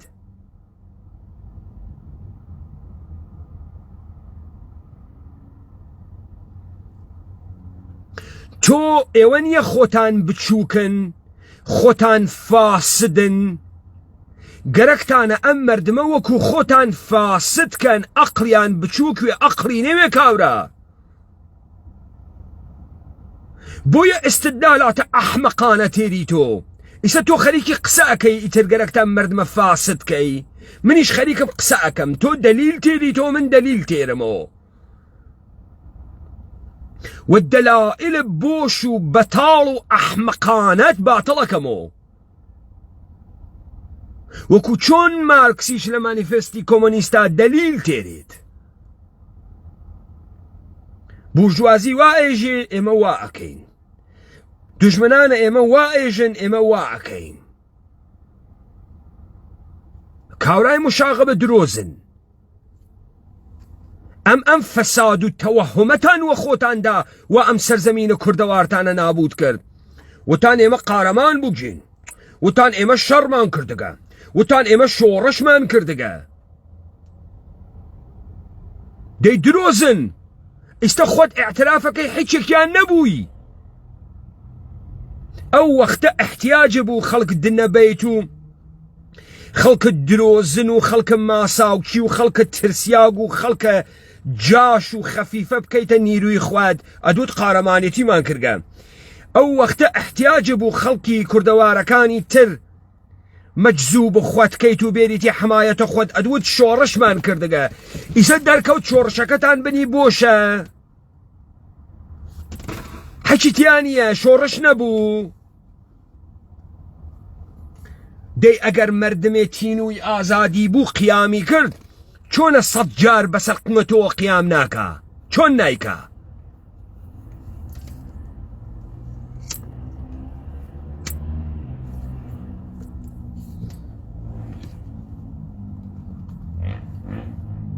ڕێکوکەوێن هەروەکو چۆن هەروەکو چۆن لە ساڵی 1970 89 90 مفاوضاتێکی گەرمی ژێربەژێر لە نێوان یەکێتی نیشتیمانی کوردستان و حکوومەتی عێراق هەبوو. من بۆ مێژوو یەکەم جارە ئێڵم هەموو ئەو نامانەم دیوە، هەموو ئەو نامانەی لەلایەن بەڕێزان مەرحوم نەوشیروان مستەفا و فەریدون عەبدولقادرەوە نووسراوە بۆ حکوومەتی عێراق، وەڵامی حکوومەتی عێراق هەموویم دیوە، ئێستا هەمووی لە ئەرشیڤی یەکێتی نیشتیمانی کوردستانە هەر هەمووی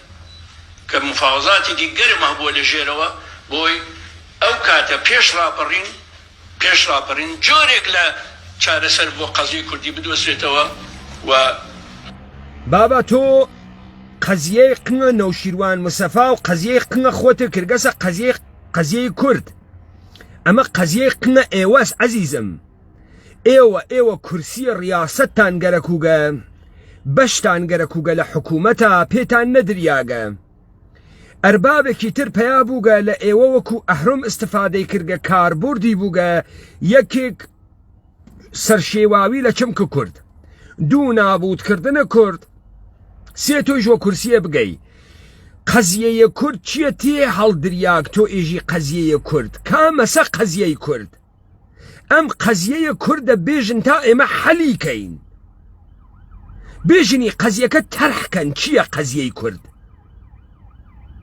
تۆ قەزیەی قنگە خۆت ئەەکەیتە قەزیەی کورد.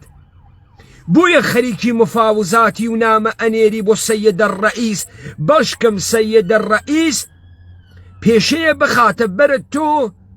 تۆ بێ ئەم پێشە بخۆی.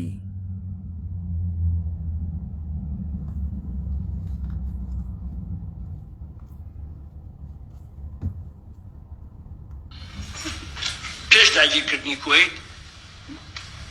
کوردستان لەو محنەتی ڕزگار بکرێ. ئەمە لە دوای ئەنفال، لە دوای هەموو بەدبەختیەکان کە بەسەرمان هاتووە. کەوابێ خۆشحاڵین کە لەم دیبەیتە توولە پارتیەکان و توولە یەکێتیەکان بەو نەتیجە گەین کە ئاخێز حتمەن محاکمەیان ئەکا و حتمەن حکمە ئیعدامیان ئەدا و حتمەن وەکو سەگ ئەیان تۆپێنێ. ئەوجا لە تاریخا وەختێ وتە خائن تەساویرە ئەو خائنانەی وا محاکمە کریاگن و ئیعدام کریاگن دەرەکەفێ. بزان من بعنوان ڕابەرم شۆڕشە ئەبایەکم نییە بیشارمۆ کە ئێوە محاکمە ئەکرێن و خائن ئیعدام ئەکرێ، نایشارمۆ. تۆی وا تاوت دزی لە خڕکردنە قنت و سیلۆکۆنە مەم کە وایە پێت کردگە من دەسم بۆ نەورگە تۆ تێت قوچانگە دەرچووگی.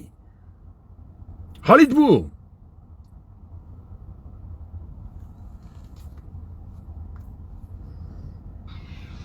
مێژووی ئێمە مێژوویەکی پڕ لە شکستە بە خەباتی چەکداری. مێژووی ئێمە مێژوویەکی پڕ لە شکستە بە خەباتی چەکداری بۆ کردتان. پڕ لە شکستینە ئەگەر ئێوە هەدەفتان دروستکردنە شکست نەبوو بۆ کردتان. چۆن ئێوە ئەقڵتان هەسپاروی گەورە گەورە ئەخوەن تا ناو نەفەکتان بدڕێنێ؟ چۆن بیرتان لێ نەکردۆ سەرکەون؟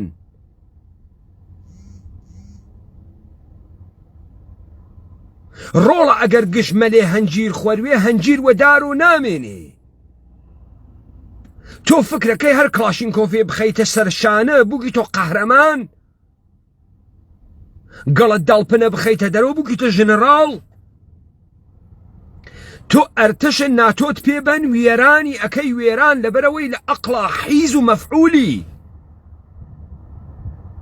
کارمەند خۆت دروست نەکردگە. بۆیە مێژووی شکست تۆمارەکەن، ئێوە دروست کریاگن مێژوویە شکست تۆمارکەن. بۆیە خەڵک ڕووس ئیڤان ئێلیەن ئێژێ پیاگ ڕووس چووە ناو چاوەکانە شەیتان یەخەی پێ بگرێت. خوای نیا سەر تەختە ڕەوانکاوی دەروون ناسی و پەی برد کە ئینسان ڕووس جەهەن نجاتەدا. بۆ لە پشتە حەماسەتە ستالینگرادۆ تێتە دەر، لە پشتە حەماسەتە لێنینگرادۆ تێتە دەر، لە پشتە شکاندنە سپاهە ناپلئۆنۆ تێتە دەر، لە پشتە گرتنە شارە برلینۆ تێتە دەر. حاڵیت بۆ دەی تو لە شکست خواردەگ ئێوە کێ دروستانی کردگە هەر شکست بخوان؟ چۆن بەم شکست خواردگانە ئێژن مقدەس شکست مقدسە حیز مقدسە کورە تێ هەڵدریاک تۆ لە حەی جبهەیەکە نەویست یاگی شەڕکەی تا شکستیش بخۆی تۆ لە کەرکووکدا نەنیشتگی 50,000 جنازە بکەوێتە زەمین بێژین خەڵکمان تەواو بوو پیاگ نەمایتر قڕ کریاین کورە تۆ تێو ئەقوچاند و دەرەچویت برۆ قەیتانی وە پێش دەرکە لووسکەکانە مەعاشخۆرە 1 ملیۆنی تۆ وا دەرەچویت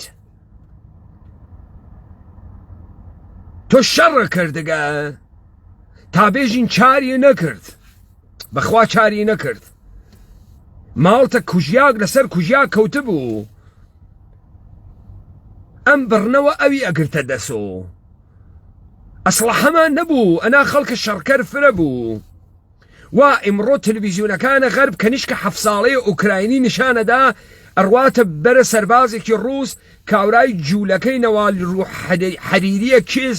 ئەیژێ ئەوە ئەسڵحەی نییە ئەسڵحەی پێبەن ئەسڵحەی نییە نایژێەوە تەرەفدارە سڵح و ئاشتیە ئاشتی خوازە وانایژێ ئمڕۆ گەرەکیانە لە ئوکراین قرچە دروستکەن شەڕ دروستکەن وا ئەیخوێننەوە شکست پڕ لە شکستە هیچ نەتەوەیەک لە ڕۆژهەڵاتی ناوەڕاست بەقەد نەتەوەی کورد شکستی نەخواردووە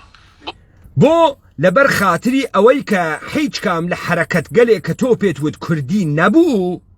و هیچ کام لەم بۆ گەنانەی وا تۆ پێیان ئێژی ڕەحبەرە کورد نەبوون بەڵکو بە کرێگیراوە دەوڵەتانە منتەقە و ئەربابە یەهودی مەسیحی بوو بۆ تۆمارکردنە ئەم مێژوە بۆ گڵاوکردنە ئەم ئاوە بۆ نابودکردنە چمکە کورد ئەوە بۆیە مەلا بەختیار بالئەخەرە ئەعترافتان کرد کە ئەمینە لەبەرەوەی هیچ نەتەوەیەک بەقەد نەتەوەی کورد لە ڕۆژهەڵاتی ناوەڕاستە خەباتی بۆ ڕزگاری نەکردووە و لەبەرەوەی هیچ نەتەوەیەکیش بەقەد نەتەوەی کورد لەلایەن داگیرکەرانەوە نەچەوساوەتەوە زۆرترین چەوسانەوە لەسەر نەتەوەی کورد ئەوە مبارزە بوو ئەوە جواوە ئەو سوعالە بوو مەلا بەختیار ئەوە خەریک بوو ئێستا پۆپۆلیست بازی دەربێری هیچ نەتەوەیە بە ئەندازەی نەتەوەی کورد نەچەوساوەتەوە چۆنیەتیە چەوساوەیە نەتەوەی کورد بێژە چۆنیەتەکەی چۆنە کێ چەوساندگەسی چۆن چەوسیاگەسۆ نەتەوەیە کورد بەتەوەی کێ نەتەوەی کورد کێس چییە بە کێ ئێژن نەتەوەی کورد هاوا لە خۆتۆ پێیپیانەی فڕەیە دەی هەچکەوە ئەندازەی کورد خەباتی نەکردگە بۆ ڕزگاری کێ خەباتی نەکردگە بۆ ڕزگاری کامەسە خەباتە ڕزگاریەکەی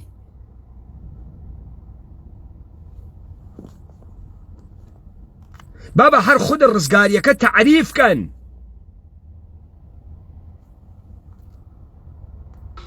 لە هەر چوار بەشەکەی کوردستان بە درێژایی 250 ساڵی ڕابردوو تاکە ڕێگاش لە بەردەم سەرداریانی کورد کە بیریان لێکردەوە پیان وا بۆ بەمە ڕزگاریمان بە خەباتی چەکداری بووە بەبێ ئەوەی ئەم خەباتە چەکداریە ستراتیجێک بوو بێ هێزەکانی هەموو بەشەکانی هەموو ئاغاکان هەموو ناو مەلا بەختیار ئەحیانەن تۆ بە خەباتە چەکداریە ئامریکا ئیستە مەلا بەختیاری وەگەرنە ئیستە لەم ئوروپا خەریکی ئیشی تاکسی بوویت وانییە ئەم قسە زلانتە بۆ وەختە خۆی وە بابە ئامریکانەیە کرد بۆ نەدەدوت بابە ئامریکا شەڕکردن شتە خراوێکە و پەلامارە عێراق مەدە با قەتڵ و عام نەکرێ بۆ ئەم تەنەوت بۆ وەختێ بابە ئامریکا سەوارە بەرهەوا پەیماکانە B-52 ئەهات بۆ بەغا ئەهات بۆ ئەم سەرزەمینە بۆمبی ئەڕژاند چۆنە نەدەدوت بابە ئامریکا مەکە خراوە شەڕ خراوە و مەکە ڕۆخاندن خراوە و قەتڵ عام خراوە و مەکە ئەم کارە مەکە من بەشدار ناوم تیا من باوەڕم بە خەباتی مەدەنی هەست مە تۆ بۆ ئەم قسانتە نەیەکردە وەختە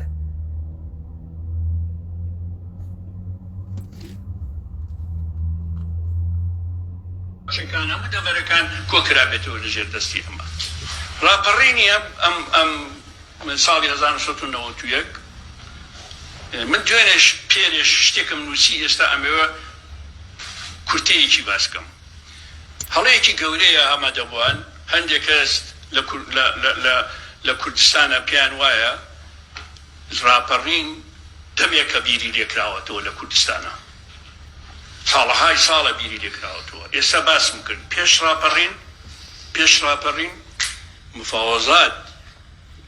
سیاسەتی سەرەکی یەکێتی نیشتیمانی کوردستان بۆ لەگەڵ حکوومەتی عێراقی ئەمە قسەی مهمێ بوو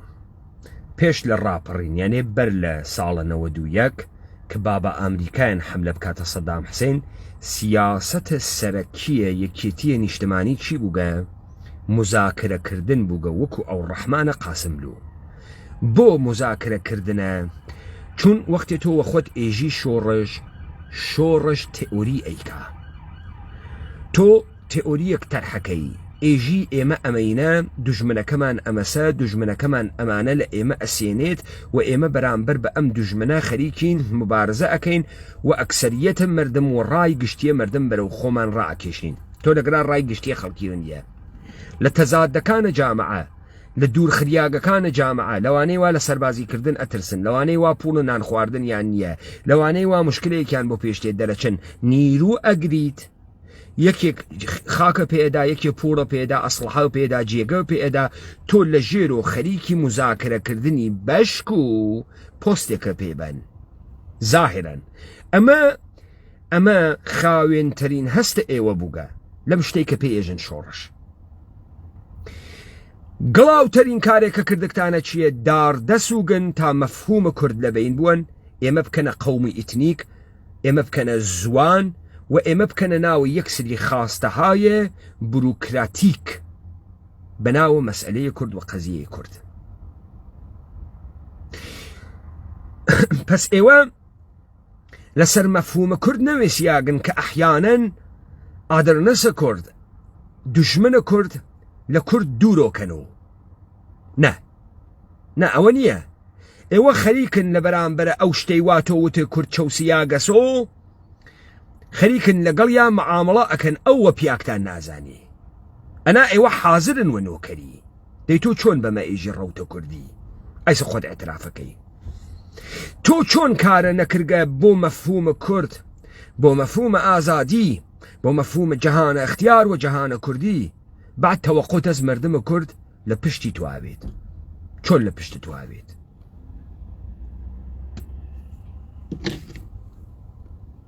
دەی مەگەر تۆ 24 ساعەتە ئینقلابی نییەی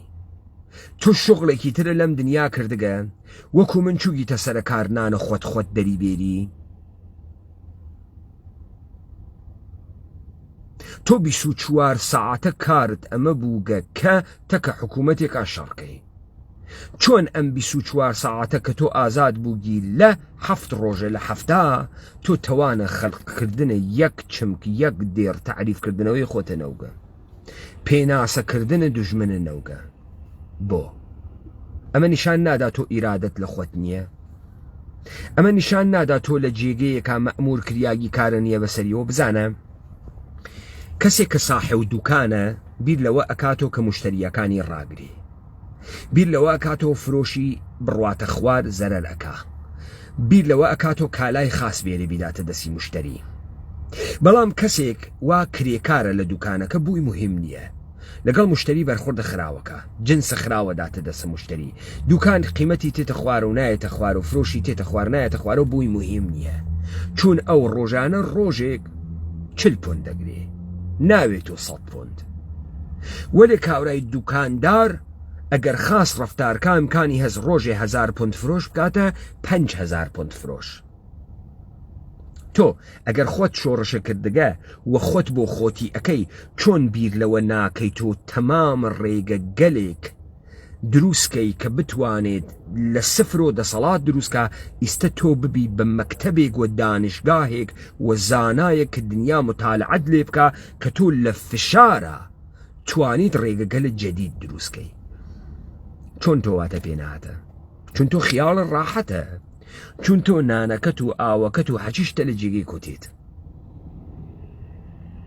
دەرنەتیجە بیر ناکەیت تۆ چون بەر ئەساسە دەستور حرەکەت ئەەکەی ئەو کاتە جەنابی مامجەلەل لە دەروی وڵات بوو مەکتەبی سیاسی یەکێتی ملازم عمر بالرسمي أنيرن بولا إمام جلال لدمشق هو كاك ملازم عمر ماوه بالرسمي أنيرن بولا إمام جلال بدمشق بيالن إما يتم تحمل ما نماوه لقال حكومة عراقي ريكا كوين جيتوا يا نايتوا بمام جلالنا جيتوا يا نايتوا بنامي رسمي أما سؤالين أرستاكن مام جلالش بنامي رسمي جوابياناتوا شۆڕش گێڕە قارەمانە گێڕەکان تەحەمولیان نەماگە لە غوربەت دانیشن ئەڕۆن ڕێ ئەکەون لەگەڵ حکوومەتە عێراقا تێیتۆ یا نایتۆ مام جەلالیش ئێجێ سەبرکەن 6 مانگم پێبەن اتفاقێکە کەفێ دەستگاهە ئستخباراتە ئێرانی و سووری پێیان وتکە بابە ئامریکا پێیانی وتکە سەبرکەن ئەوەند ئەمە کامە شۆڕشگێڕە کوردبازە وا تەحەمولی نەماگە چۆن تۆ شتێک باوەڕتە ئیمانتە لەسەری هەڵساگی و ئەسڵحەت کرد کەسە دەستا ئیرادەی خۆت بنوێنی شەکەت ئەویت چۆن شەکەت ئەویت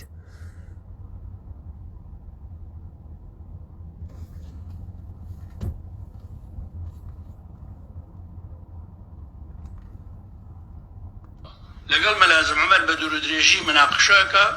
قناعت بملازم عمرك كمفاوضات جاري خراب الردا وبالريوية ناما نسيبو مكتب سياسي الله 6 مانگم بقرز بدنيا اگر روداوي كي چارن وسازي قور الروينة دا دواي 6 مانگا قيوة بالرياري ريكوتن لقر عراق بدن او كاتمن يا لقلتان ابم يا لقلتان ابم من ناما كم ديو بو اقداريتان ملازم عمر كقرايا ولا تاران من مالم لو رميبو هاد شو لمالي من بو نامكي بشان ناو نامكم ديو بچاي وخم الله مام جلال داوي 6 مان قرزكا تحملي بكن حتى بزن رداو كان الرابوچه كوابي ام قسي من ام بلغيان بو هنايا بو بيو بلهم كيش داير كرني كويت هرجيز بالله رابرين نكراوتو هرجيز برنامج رابرين نبوا هرجيز هیچ سرکرده‌ای جبیری لینو کلوتو استراتژی رابرين دابنه و پروژه کاکی جان باز رحمت لباوکی راه و واضح وتی نبیرمان للرابرين كرقصو نقركمان وقا استراتيجي دابنين بزان توجه بكن ئامەی پێژن کوردایەتی ئەسڵحیان درکەسە دەسۆ بەم شاخە هیچ وەخت هەدەف و نیەتی ئەمە نەوگە ئەکسەریەتە خەڵکە کوردەوار لەگەڵ خۆیان بێرێت ئەو شتەی وا ئەو گەرەکێسی بەناوە ڕەڤەلوشن تۆ هەدەفت لە شەڕە چریکی چییە ڕای گشتیە خەڵک بەرەو خۆت ڕائەکێشی متورە بچووک متورە گەورەترە خاتە ڕێگە مەکینەی چکۆلە مەکینەی گەورەترە خاتە ڕێگە ئەمە ئینقلابە تئۆریە جەنگە چریکی و ئینقلابیە چەپە ئەمانە لە ڕۆژە ئەوەڵ و دەستیان برگەسە ئەسڵەحە نیەتیان ئەمە نەوگە خەڵک دخاڵەت بدەن ئینقلاب بکە ئەمانە یەکێکی تر ئەسڵحەی پێیانداگە یەکێکی تر پوڵی پێیانداگە جامعەیش ئەوەنە ئینسانە بەڵبەختی واتیا بیکێشی بەرەو خۆت ئەسڵحە بەیتە دەسی تا لە نیات و مناقشاتە ئەمانە کورسیە دەستیان کەفی دەمە چ ڕەبتی بە کوردەست ئەوە تیکەیە ئینقلابیە و شۆڕشە ئینقلابیە کە بیر ئەکاتۆ لەوەی کە مردم تەبدیلە بە ئینسانە مەبەستدار بکە تا مردم مەبەستی بە دەستگرتنە دەسەڵاتوێت تا تەکت تووە هاوکاری بکە لەسەر دەسەڵاتێکا کە بەسەریۆ سەپیاگە لە بینی بوات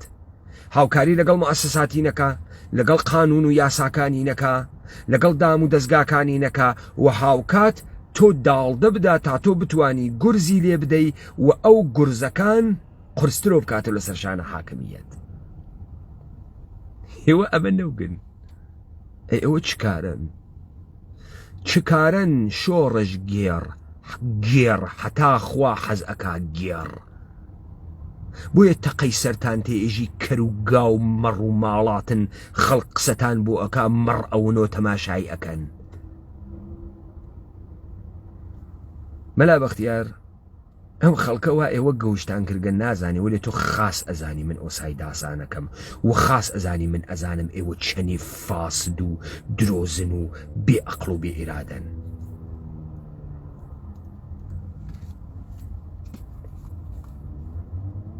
راپەڕیندانێ و ببێ بە ئەندازیاری ڕاپەڕین ئەمەی کە بوترا وەکو عەرزم کردن لە دوای داگیرکردنی کوێیتە لە دوای داگیرکردنەوەی دەواازەکان ئەکرێتەوە نەکێکێتی بەتەنها بەرەی کوردستانی تەبەنی ڕاپەڕینەکە ئەو کاتە بەڵام بۆ مێژوو ئەیڵێم یەکێتی داینەوەی ڕاپەڕین بوو و بۆ مێژوو هەر ئەیڵێم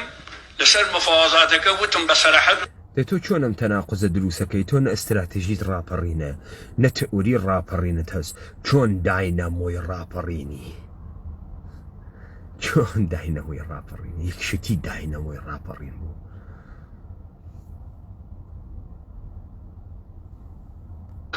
لەمە شابڕاشکاوی ئێڵم بۆ مەژوش ئێڵم کە یەکێتی بە تەواوەتی تەبەنی ڕاپەڕینی لە دوای داگیرکردنی کۆیت کرد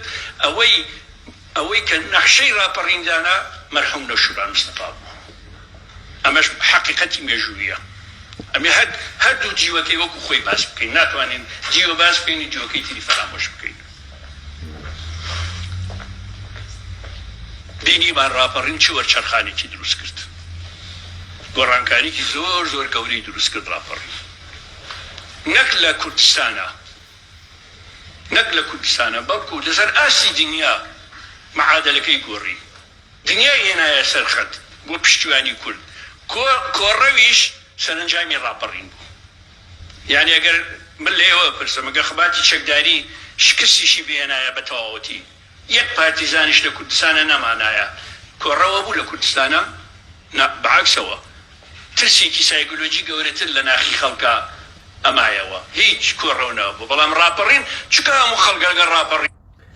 مەلا بەختیار خەیلێ ئینسانێکی درۆزنی بەدبەختیشی وا حاکمیەت تۆ مەئمورەکا بێ ئەم قسانە تۆ بیکەی چون ژیرترینیان تۆی و واقعەن ژیرترینیان تۆی ها لەناوە ئەو گشتە کەر و قاترە فقط تۆ توانی قسە بکەی مەلا بەختیار تۆ منزورت ئەمەسە کە چون ڕاپەڕین کریا و ئەکسەریەتە مردم لەم ڕاپەڕینە شرکەتی کرد لێو دوان لە ترسە تۆڵە سندنەوەی سەدام ئەم ئەکسەریەتی مردمە دەرچوو ئەگەر خۆی بەشداری نەکردایە و بیزانایە تاوانبارە لە ڕوانگەی سەدامەوە ئەگەر خۆی ئەم کارەی نەکردایە یەک نەفەر پارتیزانیش نەمایە هیچ کەسێ ڕەوی نەیەکرد چون ئەحساسە تاوانی نەیەکرد دەرنەتیجە چون ئێوە گشتتان دەرچوون چوونە سەر سنوورەکان بابا ئامریکا و فەڕەنسا هاتە کۆمەکتان نەوفلای زۆنی بۆ تاندانیاتە ئەمەتانە دروست کرد دروستە مەلا بەختیار ئەمە هیچ ڕەبتێکی بە تئۆری ئینقلابی نییە تۆ وەختێ گەرەکتە ئینقلابکەی مردم وەختی گشتی بە مەتنە ئینقلابی یەک ڕەوایەت ئەگرێ و قەستمەندی ئەەکەی ڕەو ناکا کە ئامریکا بێتە کۆمەکی بەرەو بەغا ئەڕوا خۆی دەسەڵاتە ڕوخێنێ و بعد میزان قەهرەمانیەتی تۆ وە کارێک کە تۆ ئەیکەی ئەگەر میدیایەکی حەقیقی لەم جەهانە بوایە ئەیتوانین ڕای گشتیە مردمە جەهانیش و تەعاتوفە مردمە جەهانیش بەرەو تۆ ڕاکێشێ نەدەوڵەتەکان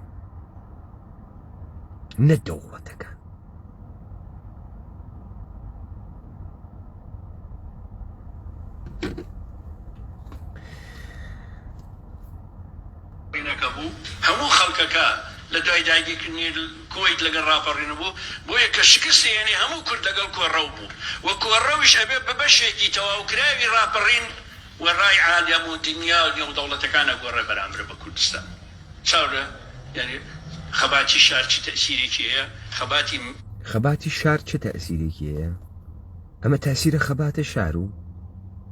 ئەم خەڵکەوە پڕەپی هەڕای کردگە بەرەو سنوورە ئێران و عێراق لە تورکیە تەئسیرە خەباتە شارە چاو خەبات کاکە بۆ خەباتە شار فاسە دەکەی کاکە شار تەعریفی هەست تەزادەکانە ناو شار تەعریفیان هەست تۆ ئەمانە چۆن تۆ هەڵاتنە خەڵکیەکەی بە خەباتە شار دێ ئەم خەڵکە لە پشتە وعدەیە ئامریکا فکرێکرد ئامریکا تێت گشتی خۆی هاوکارە ڕژیمە بەعس و ڕەفیق بەعسی و لە ترساوەی تەسویە نەکرێت هات خۆی قیام کە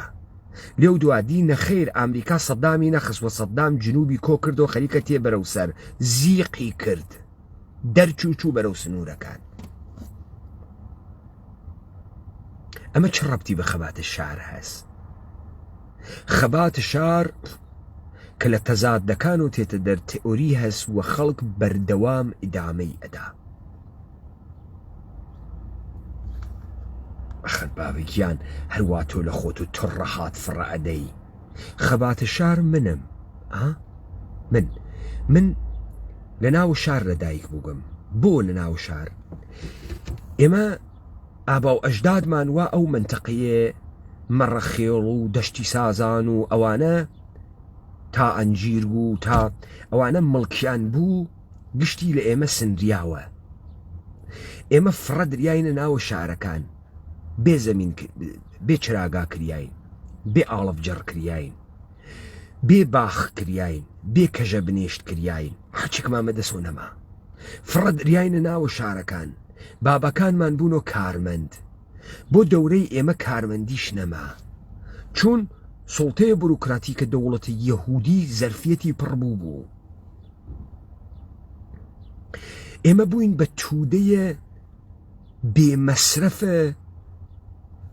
تەراکمگەلە گەورەی جەمعیەتی بێمەسرف کریاین نە سەواد نە لیاقەت نە میرۆتۆکراسی نە شایستە سالاری جوابی نەدا کە تۆ بە ئەندازەیە قەبارەی خوت ئەساڵەتە خوت و گەورەی خوت بنوێنی لە ناو ئەم جامعە دەرنەتیجە ئەم گشتە زامانە لە وجودە ئێمەی بردەوە ناوە خۆمان زانیمان شار کوێز هاتین جەهانمان تەواشا کرد بووین بە قەبایلە سەرگەردانە بیاوانی بین هێزە کارە خۆمان لە ئوروپا بفرۆشین چاومان بە ئوروپایی کەوت ئێمە بەرهەمە شارین بێ هەمە چیز کریاگین بۆیە ئێمڕۆ ئێمە ئەتوانین تئۆری دابنین بێژین کورد کێس دژمنە کورد کێس سەرزەمینە کوردەوار چۆن گیریاگە ئێمە کەین ئێمە چی ئەکەین و ئێمە چۆن جەهانەیە خوڕقێنین ئێمە شارین هەڵیتە یعنی بێ هەمە چیز کریاگ یعنی لە ناو تەراکمگەلە جەمعیەتیە ڕەبت نەبووگە بە یەکتریا لە ناو شارە گومنام لەدایک بووگین شارە بێ ناو ئێمە مەحسوورە شارین فەرقی چەکەین دەکە ئوروپاییەکانە ئێمە بێ هەمە چیز کریاین بێ مەسرف کریاین یەک ڕێگەمان بوو یا مەرگ یا دەرهاتنە لە وەزعیەتە یا چوونە ناوە مەرگە تەدریجی ئەعتیاد فەحشا و بزه یا حفظ شرافەت و قیام بۆیە ئێمەمانان کە عەسڵزا بوون نەیانتوانی بزهکاری بکەن یعنی بوون و دز و چەتە و مەواد فرۆش نەیانتوانی بوون و خۆ فرۆش وەرێ حەچێکیشیان وەدەسۆ نەما نە عنوانیانما نە تایتڵیانما نە قودرەتیانما تەنی نەدا بەو ڕێگە بۆیان دانیا بوو ئەعتیاد مەواد مخدر بزهکاری نەچوین لەذا قیاممان کرد لەسەر شکۆکەی جارانمان بگەڕێنینەوە ئەمە پێژن شاری بوون مەلا بەختیار شاری بوون یعنی هەستە بێ مەسرف کریاگی کردن یعنی لە ئەسڵ خستن تەمام قدرەت من بووگە بەمەی کە ئەمڕۆ 50 متر بە هەورەبانێک و لە ناوەڕاست ئاسمانگ بوێ بە داراییە من لە کاتێکا من سەرزەمینێکم بوو حاڵیتە تەجروبەی شاری بوون ئەمەسەوە ئێمە کردگمانە و تیا گەورە بووگین بە شارە گەورە نەتۆ دەهاتیە مەعمورە دەوڵەتانە منتەقە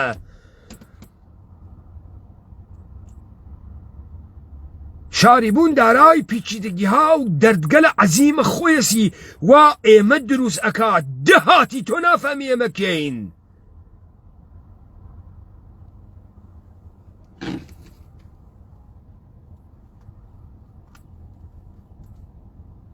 جەماوەر بە فراوانی چ تەسیرێکی هەیە چۆن هەستەکانە گۆڕێ چۆن هەڵوێستەکانە گۆڕێ چۆن سیاسەتەکانە گۆڕێ چۆن هاوکێش بە قیژەقیش دەوڵەت دروست ئەکرێ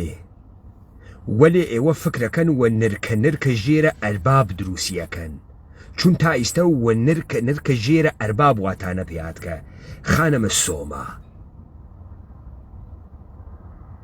هەڕیبوو تو لە پارتی وێکێتی تۆ ئەنرکێنی لە ژێرە لنگە ئەربابە ئێمە ئەنەڕێنین و هاوارەکەین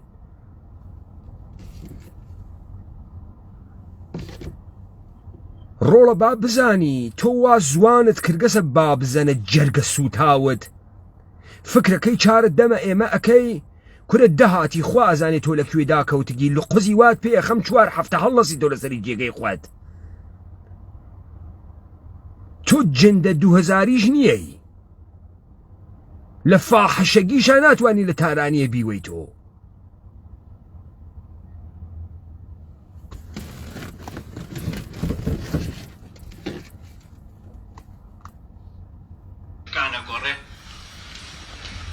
من ڕێم وایە هەموو بەشەکانی کوردستان و هەموو گەلانی ژێردەستە بە خەباتی بە ستراتیجی خەباتی چەکداری ناتوانن سەرکەوتن بەدەست بێنن ئەم قسەیە قسەی تازەی من نییە تکایە بەشەکانی کوردستان ئەوانەی پێشمەرگەن ئەوانەی گەریلان ئەوانەی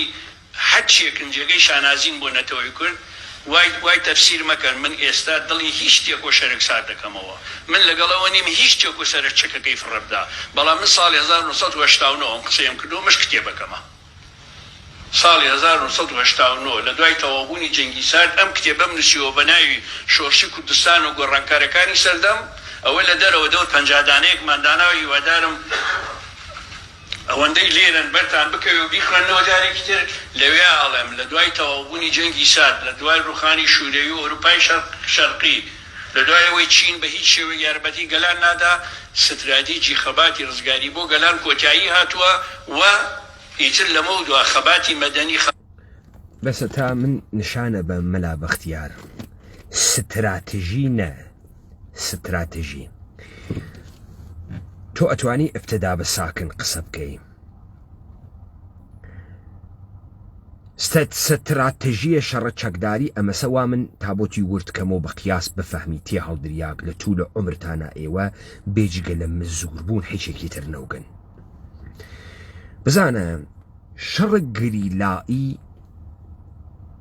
ئەوڵەن گریلا یعنی هێزێک کە لە ژێرە کە یەک یۆنیفۆرمی نییە و لە ژێرە پەرچەما شەڕ ناکە یۆنیفۆرمی نییە و لە ژێرە پەرچەما شەڕ ناکە هێزێکە کە نامونەزەم دەست ئەوە شوێنێ شەڕ جبهەیی ناکە و لە ئەم دەسەی کە ئەیوە شوێنێ مەبەستی هەست تاگرا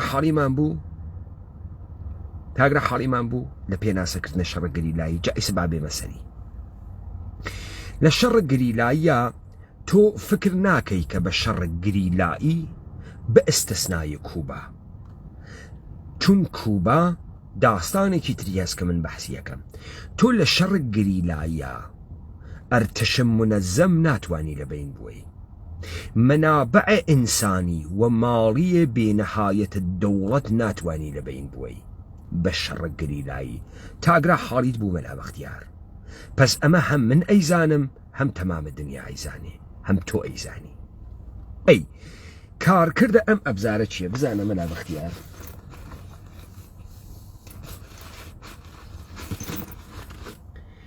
ئەمە ئێوە پێی ئێژن چەرخ ئێمە پێی ئێژین فەندەک گڕ ئەداتە دەرەوە ئەم فەندەکە ئەم گڕە چت ئەسوودێنێ چتیش ئەتوێنێ تۆ فەندەک بۆ ئەوە دروست نەکریاگە ئاسنی پێ بتوێنی تۆ یا ئاسنی پێ سوورکەی تۆ تابی کوتی دروسە ئەمە گڕە گڕیش ئەو کارە ئەکا ئەم کەپاسیتیە بچووکە بە دەردە ئاگرە بچووک ئەخوا سیگاری پێ ڕۆشنکەی پڕێ کاغەزی پێ بسووتێنی ئاگرێکی چکۆلەی پێ دروستکەی مەلا بەختیار ئەگەر من نەزانم کارکردە ئەم فەندەکە چییە ناتوانم ئەم فەندەکە بەکار بێرم و ئاگرە گەورەی پێ دروستکەم من ئەگەر گەرەکم بوو ئەو بینا وا لە بەردەمما بیسووتێنم بڕۆم بە فەندەکەکە بینێم و قەی ئاجۆڕەکەی و خشتەکەی وە ناسووتێ ئەشێ بڕۆم کۆمەڵێکی فرە و فراوان چتە سوتەمەنی دابنێم تا لە ئاخر و یەک جەرەقەی فەندەکی لێ بەم بیناکە بسووتێنێ. هەڵی بوو هێزە گریلایی ئەم فەندە کەسە، هێزە ئەرتەش تانکرێکی گەورەی بەنزینە وا دەسی پێوە ئەنێ گڕفڕە ئەدا 1 کیلۆمتر. هەڵی بووی من وەختێ ئەم فەندەکەم واوە دەسۆ ئێشێ بزانم ئەم فەندەکە چۆن بەکارتێرم. ئیستا ئەم کەرەستە ئەسڵەن بە دەرد ئەخوا یا بە دەرد ناخوا، شەڕە گریلایی بە دەرد ئەخوا یا بە دەرد ناخوا. بەڵێ بە دەرد ئەخوا. چۆن بە دەرد ئەخوا؟ تۆ ئێشێ 3 شتت لە بەرچاوێ. ڕای گشتی، هەدەفت تۆ لەوەی کە عەمەلیاتێکی نظامی ئەەکەی ئەوە نییە کە سەربازە ئێران تەواوکەی، سەربازە عێراق تەواوکەی، تەواو ناوێ. چون تۆ دەقیقەن جەلالە تاڵەبانی و وەختێ باسە قەراردادەکەی 96 حیزبی دموکراتی ئەکرد، ئەیوت لە ئێران پاسێک وەرئەگێڕێ 200 نەفەر ئەمرێ بۆ ئێران هەر مهم نییە تۆ 100 پاسدار بکوژی. ئەنوو بەه جەلال تاڵەبانی چ قسەی مهمێکی کرد. ئەحمەق کاملەن دروسە. بۆ ئێران مهم نییە 200 پاسدار 10,000 پاسدار بکوژی. چی مهمە؟ تۆ عەمەلیاتە نظامی بۆ ئەەکەی بۆ 3 مەبەست: پرۆپاگاندا، تەبلیغ بکەی بۆ خۆت. 2 ڕای گشتی پێ بگۆڕی تا ئەم ڕای گشتیە دەستکەوتە سیاسی بۆ تۆ دروستکە. خودە گۆڕینە ڕای گشتی دەستکەوتە سیاسیە. چۆنیەتیە گۆڕینە ڕەفتارە حاکمیەت، دوای گۆڕانن ڕای گشتی دەستکەوتە سیاسیە. با مثالە بۆ وێرم. مثال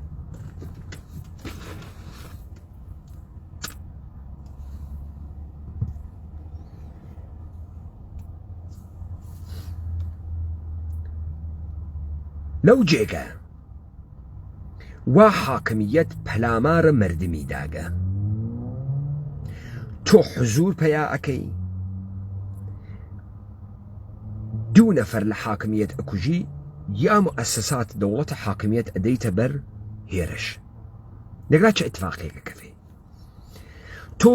بە تەقاندنی 1 RPG لە بانکە ڕافزیندان دەستگاهە دادە عێراقدان، تۆ دەستگاهە دادە لە بین نەورگە، وەلێ ئەو دەستگای دادە کە ڕۆژێ سەدان حکمی بێدادانە ئەدا بە خەڵک بە سوورەتە نەمادین ڕق و تووڕەئیە خەڵک کۆ ئەەکەی تۆ لە ئارپیجیەکە لێ ئەدەی. دڵە خەڵک دا ئەمرکێتەوە، خەڵک حبی بەرەو تۆ ئەڕوات. وەختێ 1 دەستگای داد، 2 دەستگای داد، 3 محکەمەت، 4 محکەمە دا بەرە ئارپیجی، حاکمیەت لە ژێرە فشارە مردمە مەجبور ئەوێ یا محکەمەکانی لاوە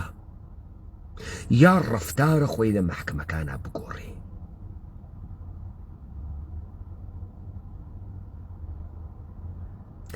کەی تۆ ئەمەلیاتی واتە کردگە؟ بام پێت بێژم تۆ کامە ئەمەلیاتە کردگە. تۆ لەگەڵ سپای پاسدارانە دەوڵەتە عێراقی و ئەربابە ئەمریکای کەوتیتە ڕێی خەڵکە هەڵەبجە و کوشت. معلومە تۆ زیان ناکەی، تۆ دەسە بوو لە کوشتنە خەڵکە هەڵەبجە. تۆ لەگەڵ دەوڵەتە عێراقی دەوڵەتە ئێرانی ڕێ ئەکەوی لادێکانە ئێمە نابود کەی تا شێوەی ژیانیان بگۆڕی بە قۆڵخوا ئینقلاب. بە قۆڵە مارکس بورژوازی هات حەچیشتە وا مقدس بوو لە بینی برد، ڕەوابتە فەئودالی لە بین برد، پیا و سالاری لە بین برد. ئێوە هاتن هەرچی لادێست لە بینتان برد تحت ناوە ئەنفال. تحت ناوە ئەنفال هاوکاریتان کرد تا لادێکانە کورد دەبین بوون. ئێوە ئەبزار بوون بۆ جێبەجێکردنە ئەمە. بورژوازی چۆن ئەیتوانی مناسباتە خۆی تەحمیلکە؟ ئەها مارکس ستایشی ئەکا. بورژوازی گەورەترین تەحولە تاریخی دروست کرد، مناسبات قدیمی لە بین برد، مانیفاکتۆرەکانی لە بین برد، ئەساتیدە سەنعەتکاری لە بین برد، تەولیدە ئەنبوه و ماشینە بخار ئەمانەی بێمەسرەف کرد. دروستکردنم ماشین وا هێزە بەدەنی کاری نەگەرەک بوو پیاوی خستە حاشیە ژن توانی کە ماسوولکەی بێت کارکە بە پارەی کەمتر بێت کارکە مناڵەکان و ژنەکان بوون بە پرۆلەتر ناوە کارخانەکان تا پیاگە ملهڕ و زۆردار کە مل نادات مل کەچکات چون تۆ کارنەکەی ژن تێرین مناڵ تێرین تەبەقەیە کارگەر فەسادی واتیا فاحشەی واتیا مارکسیژیتی ئێوە فەساد و فاحشەگیدان ئاورد تو کەی شەڕگدی لایت کردگە تێڵ دریاک تا دەستکەوتی بیۆ مەردم بێتە پشتە کەی کردکتە کەی کارێکت کردگە مەردم حەزی پێ بکە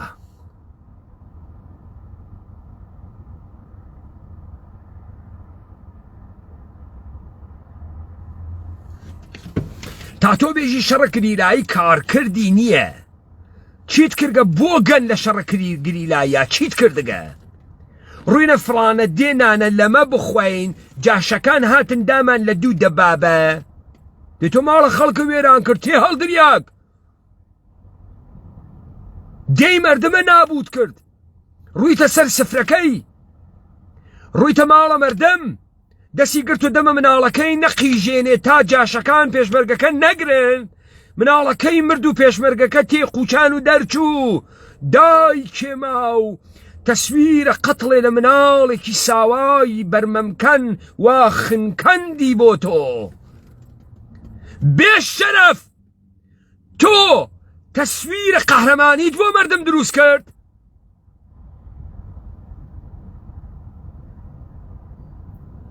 ئاخە قسەهای شەشمەنی پەنجقەرانە مشتێ فاسدە بە کرێگیریاک تۆ لەکوێ حزورت بوو ئەها حکوومەتە حەلیمە بۆگەن من ئێمڕۆ خەریکم ئەو شەڕە گریلاییەکەم وا بە لێدان و هاڕینە تۆ وا ئەم مەردمە نازانێت چۆن تۆ بەهاڕێک و فکرەکە تۆ فرە زوان لوسی من بۆی ئەهاڕم ئەبێ بە ئاخێزی حەزی پێەکە ویدۆکان دەست بەدەست ئەگەڕێنێت دەستکەوتە سیاسی بەدەستێرم حاڵیت بوو ئەوەی ئەو گەلە کێسی بۆی ئەەکەم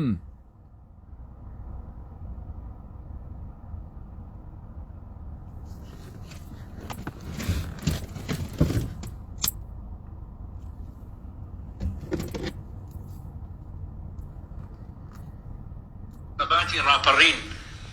و شارەکانە بێ بە چەقی خەباتی مەدەنی و خەباتی ڕاپەڕینەوێ ئەمە دەست پێ بکە ئەبێ ئەمە بێ و یەکەمین دیداری من لەگەڵ بەڕێز ئۆجەلان لە ماڵی مام جەلال لە دیمەشق کە بینیومە پێش دانە سەعات بە یەکەوە دانیشتوین ئەمەم بۆ ڕوون کردوێتەوە ئەمەم بۆ ڕوون کردوێتەوە کە تەواو بۆ خەباتی چەکداری تکایە بیخە خزمەتی مەدەنیەت بیخە خزمەتی هەڵبژاردن بیخە خزمەتی خۆپشاندان خەباتی چەکداری مەلا بەختیار ئێژێ کەر لەکوێ کەوتی کونە لەکوێ دڕیایی بیخە خزمەتە تۆ ئێستا لە ژێرە دەسەڵات دانیشتگی گەرەکتە من بێم خەباتە مەدەنی و تەکا بکەم مەلا بەختیار یعنی بێم حیزبێکدا بنێم بربەرەکانی کورسی تەکا بکەم لە پارلەمانە ئەوڵم تۆ نەیاڵی من حیزب دانێم دوومەن من نە باوەڕم بە حکوومەتە دەستنیشاندەی عێراقتە نە بە دەستورە عێراقتە چون تۆ لە ئێرادەیە من نەهاتکیتە دەرەوە قەوانینە منیش نییە ڕەبتە بە جامعەی من نییە ومن حقم است تۆ نابود کەم و نابوودە ئەەکەم ئیسە تۆ گەرەکتە من بێم خەباتە مەدەنی تەکا بکەم دەی تۆ چۆن بۆ کوردکارەکەی وەختی ئەساسی ئەوەی کە کوردی نابود کردگە لە بین ناوەی تۆ مشکڵە ئەمەسە قەزیەی قنگە بۆیتە ناو پارلەمانە تورکیە بێتە ناوە پارلەمانە دەوڵەتە یەهودە ئێرانی دەوڵەتە یەهودە خەزەری ئەمە چ ڕەبتی بە کورد هەست خەباتە مەدەنیە کوێ بۆگەن خەباتە مەدەنیە کێ تۆ هەر ئەفەهمی پێکاتەی ئەم سەرزەمینە چی پێ هاتکە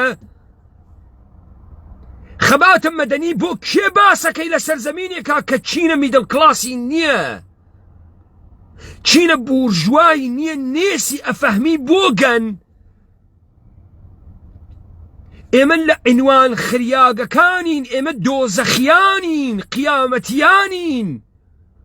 ئێمە بێ هەمە چیزانین تۆ فکرەکەی مامناوەندیشمان هەست تا خەباتم مامناوەندی بێتە خەباتە جامعەی مەدەنی ئەحماق لە وڵاتێکی نەوتفرۆشە. ئێمە بە کامە دەورانە ئوروپا تێپەڕیگین تا تەبەقەیە متەوەسطمان بێت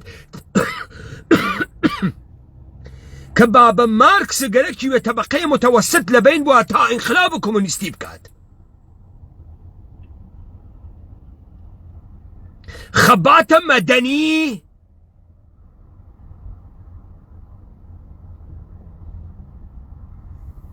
تۆ کە فکر ئەەکەی ئەم جامعە توانی نییە ڕەوایەتێ بکات تا گشتی مردم لە پشتی ڕەوایەتێکی ئینقلابیا بێ خیاڵە خاوە. موجودە ڕەوایەت موجودە و ئەم کارە ئەکات. بڕۆمە پارلەمان بڕۆیتە پاڵەمان چ قەڵەتێ بکەی، ئەڕۆیتە پارلەمان چ قەڵەتێک ئەکەی. کاورای ئەحمەق ئەم دنیاوە ناڕواتە ڕێوە ئێوە خەریکە نێژنی ها شەڕەکەی ئوکراین خەریکە سابەتی پێت ئەکات. معادڵاتە قودرەت ئەمە نییە ها. تۆ خەریکی بۆ مەردمە خەسیاک قسە ئەکەی. ئەی بۆ حتا دوێکە خۆت دەسەڵاتە نەو ئینقلاب خاس و کلاشینکۆف خاس و تانکە ئابرامس خاس و حملەی هەوایی کردن و عێراق خاس و دەرگیربوونتەکە ئەرتش عێراق خاس و ئیستا گەرەکتە کورسی قنگ خۆت و وەزعیەتەکەی خۆت بپارێزی ئەمانە گشتی خراوە. تا دوێکە وا گەرەکت و ئەم مەردمە بخەڵەتێنی ئەدوت عەشایری خاسە و سەرۆک عەشیرەتە چاو پێ ئەکەوت تا هێز بگری چون تۆ مەتنە ئینقلابیە مەردم سازە نەبوو لذا بە پەیوەندگەلێکە مەردم بوویان گەرەکت و بۆ خۆت هێز بگری و پوڵ و مەنفعات. ئمڕۆ احتیاجە پێیان نەماگە گەرەکتە چینە شاری دروستکەی تا خەباتە مەدەنی بۆ تۆ بکە. چینە شاری ئێمەین، ئێمە حاڵیتە. شار لە سەرزەمین ئێمە پاریس نییە ها.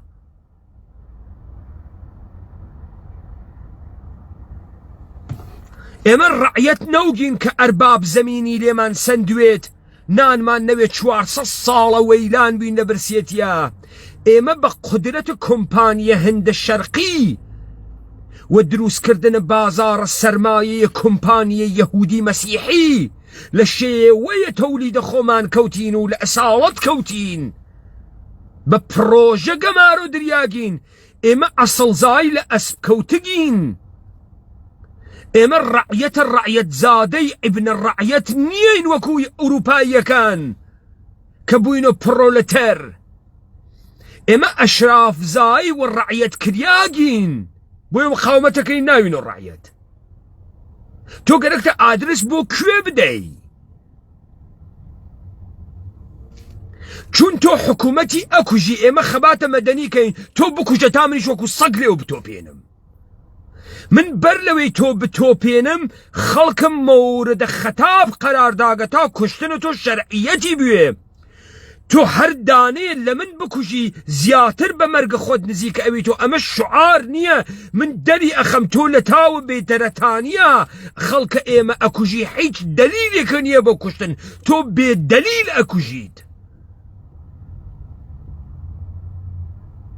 و من تۆ وادارەکەم کاری وا بکەی. خەمزەکەر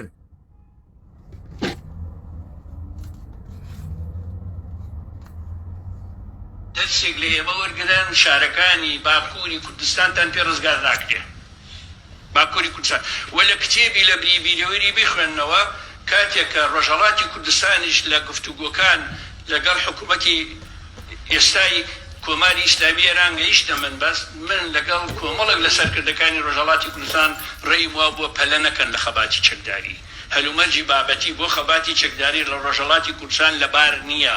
تکایە تەرکیز بکەنە سەر شارەکان هاوخەباتی لەگەڵ گەلانی ئێران لەگەڵ هێزە چەپ و دیموکراتەکانی ئێران ئەمە گرنگە وا لەسەر ئەم قسانە زۆر قسەم کردووە بەڵام کەلیان قەوما بوو بە شەڕ هاتن ئێمە بە هەموو قووەتی وەکو تۆ ئیستە من نەسیحەت ئەکەم ئێژم بەر لەوەی وە شەق داگرمە خوارە و بێخۆت بڕۆ بێم کاناتە تەحویلە مەردم بە وەکو ئیستا کە من نەسیحەت ئەکەم ولی تۆ قبول ناکەی تا وەکەکەی ئەشرەف غەنی پێکەم ولی با بزانی وەختی وەکەکەی ئەشرەف غەنیم پێت کرد ئیتر لە کۆڵە ناومەوە لەو پەڕە دنیابی تێرم تۆ ئەها ئیستە بریتانیا بە بەهانەیە ئۆلیگارشە ڕووس ئێژێ هەرکە فەسادی کردووێ لە بریتانیا جێگەی ناوێتەوە خەریکە قانون دروست ئەکا و ئیستە پاکستانیەکان دەوای نەواز شەریفەکەن وا لە لەندەن دانیشتگە هەرکە بە جرمە گەندەڵی و فەساد هەڵاتوێ لە وڵاتەکەی خۆی لە بریتانیا قانونی بۆ دەرئەکەن کە ناتوانێت لەگرا دانیشێت و مجرمە و عەودەتی ئەدەنەوە ئەوە ئیستە من خەریکم نەسیحەتەکەم تا بزانم ئەڕواوە گوێی توە ئتمامە حجەتتەکەکەم تا بزانم ئەڕواوە گوێی توە من تۆ هەر ئەخەم ئمڕۆوێ سوحاوێ دوو سۆوێ دوو ساڵی تروێ تۆ هەر ئەخەم و تۆیش ئەزانی من تۆ ئەخەم چون من تئۆریم هەست چون من رجل سیاسیم چون من مبارزه بتمام معناتك توا أكم چون من توم خلع السلاح كردقه چون من بري حقم لتو سندقه چون من توم باطلو كردقه سو والديان چوني ترك خود آن زانيت الروابة جويتوا حتى اللي نقومي و پوتین پێ نەخەمە سەرە قەپۆسە نافەمی چون تۆ هەنووس شەڕە واقعیت نەدیگە ئەنتەر و ئەزانی تەهینەکانە خۆتان شەڕووگە وەختێ وە پوتین یامەمە لە قەپۆسە خۆت و خانەوادەی جوولەکەی مەسعود مسەفای جوولەکە ئەو وەختە تێتە دەسە یەک من ماس چەنێکەری هەست ئەو وەختە ئەفەهمی ئەم قسانە بۆش نەبوون قسە بوون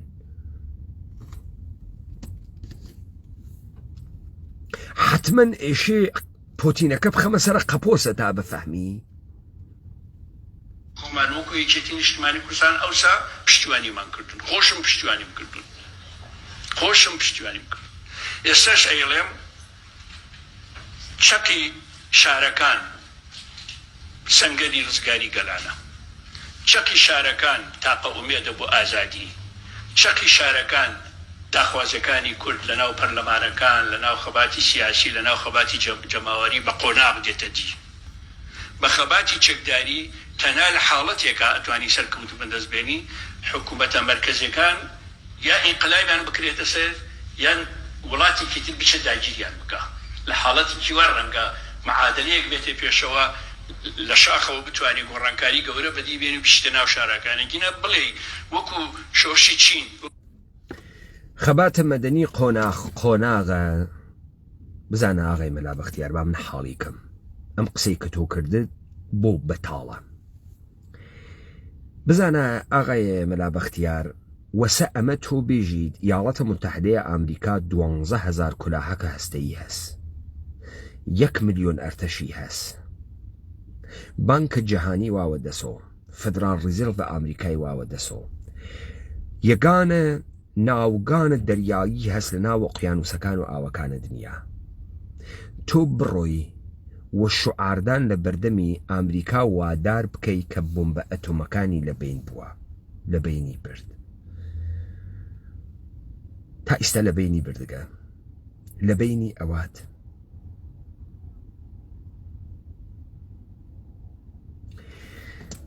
خەباتە مەدەنی یعنی ئەوەی کە تۆ یەک مەردمێ دروستکەی کە ئەم مەردمە یەک سری نیازی هەست کە فکرەکە ئەم نیازە حکوومەت بۆی جێبەجێەکە مەلا بەختیار ئەها بە تووڕێی تەوزیحم بۆ داشاری بوون یعنی چی خاچ پێ بکرا تۆ فکر مەکە ئەتوانی خەڵکە شارە ئێمە چون خەدەماتە شەهریان نییە وەکو ترانسپۆرت و وەکو گاز و ئاو و بەرق و بەهداشت ئەمانە نیازگە لە مەردمن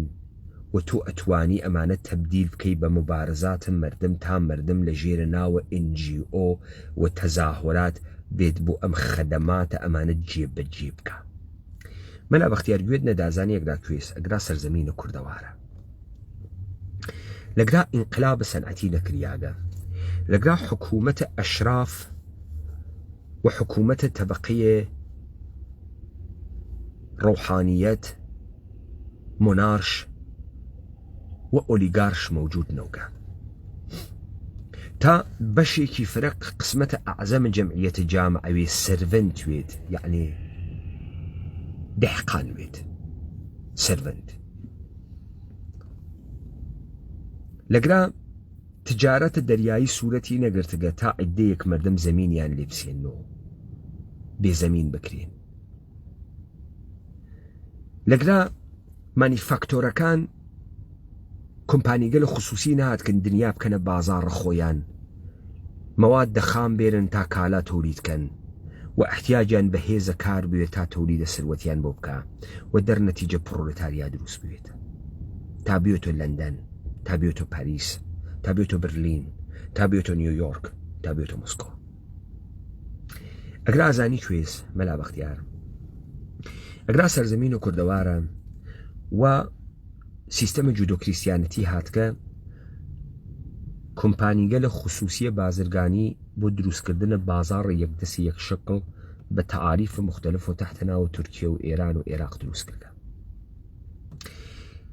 ئێمە تەئمین کنەندەیە مەواد دەخامین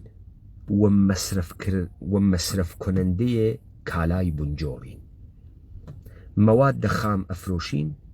پوڵە مەواد دەخام لە یەک سری مەشاغڵە خەدەماتی بوروکراتی کە ئەم کۆرپۆرێشنانە ئەدرێتەوە بە خەڵکی تەحتەناوە مەعاش ئەم پوڵە لە ڕێگەی کالاگە لە بێمەسرفە هیچ و پوچە خۆیان خەرجەکرێ لەگرا جەمعیەتێکی فرە لە مردمە ئێمە کارگەر نیەن طبقەی متەوەسەتە نیەن بۆ ژوانیەن بەڵکو مردمانێکی بێشوناس بێدەرەتان بێدەسەڵات بێمەسرف و بێتعریفن لە خۆیان ئەم ئینسانە مەجالە زندگی گەرەکە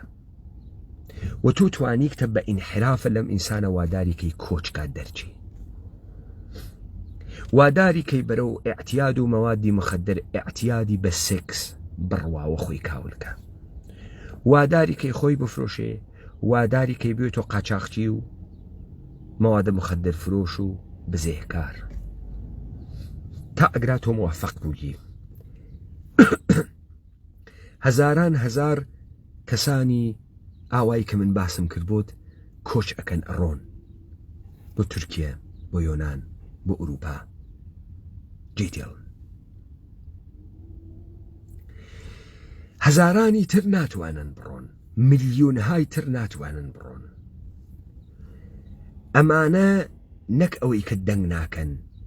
مەتن ئینقلابیان نەوگە بەخەتیان کە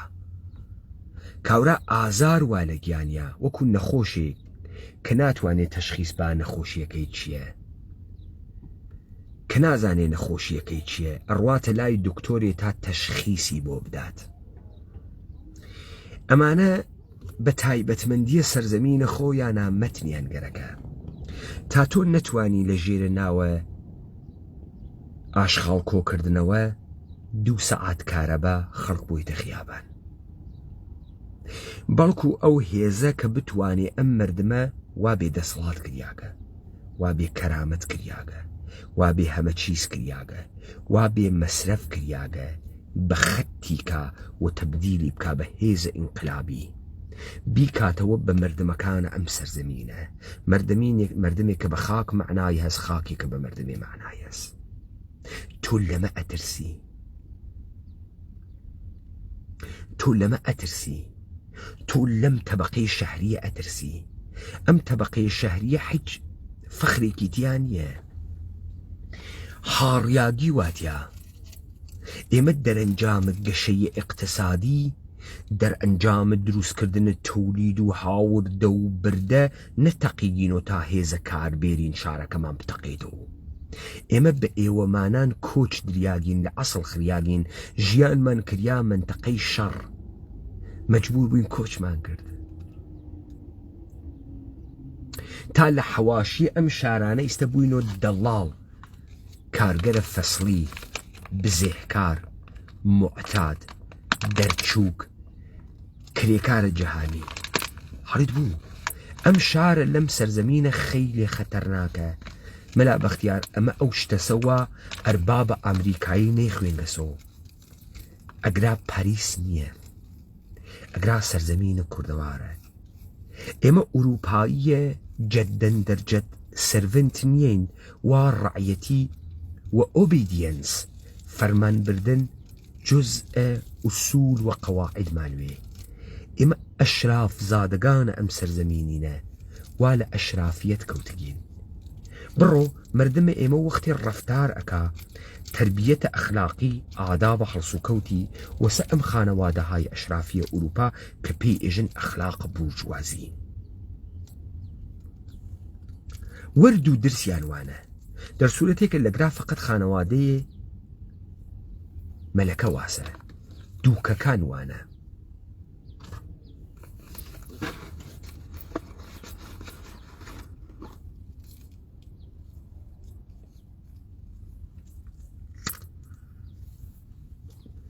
پس تۆ ئەم دەفعەم بەدەسە مبارزاتە شار لە بین ئەچی هیچ فەخرێکیشی تیان نیە ئەم شاری بوونە وەلی ئەم شارە ئێمەی متوەجی خۆمان کرد ئەم شارە بزانە ئەم شارە ئێمەی متوەجی کرد ئێمە بێمەسرەفین ئێمەی متوەجی کرد ئێمە لە دەسەڵات کەوتگین ئێمەی متوەجه کرد ئێمە لە شکۆ لە ئینسانیەت کەوتگین بۆیە ئەم ئینسانی شاریە نەبوو کارەبا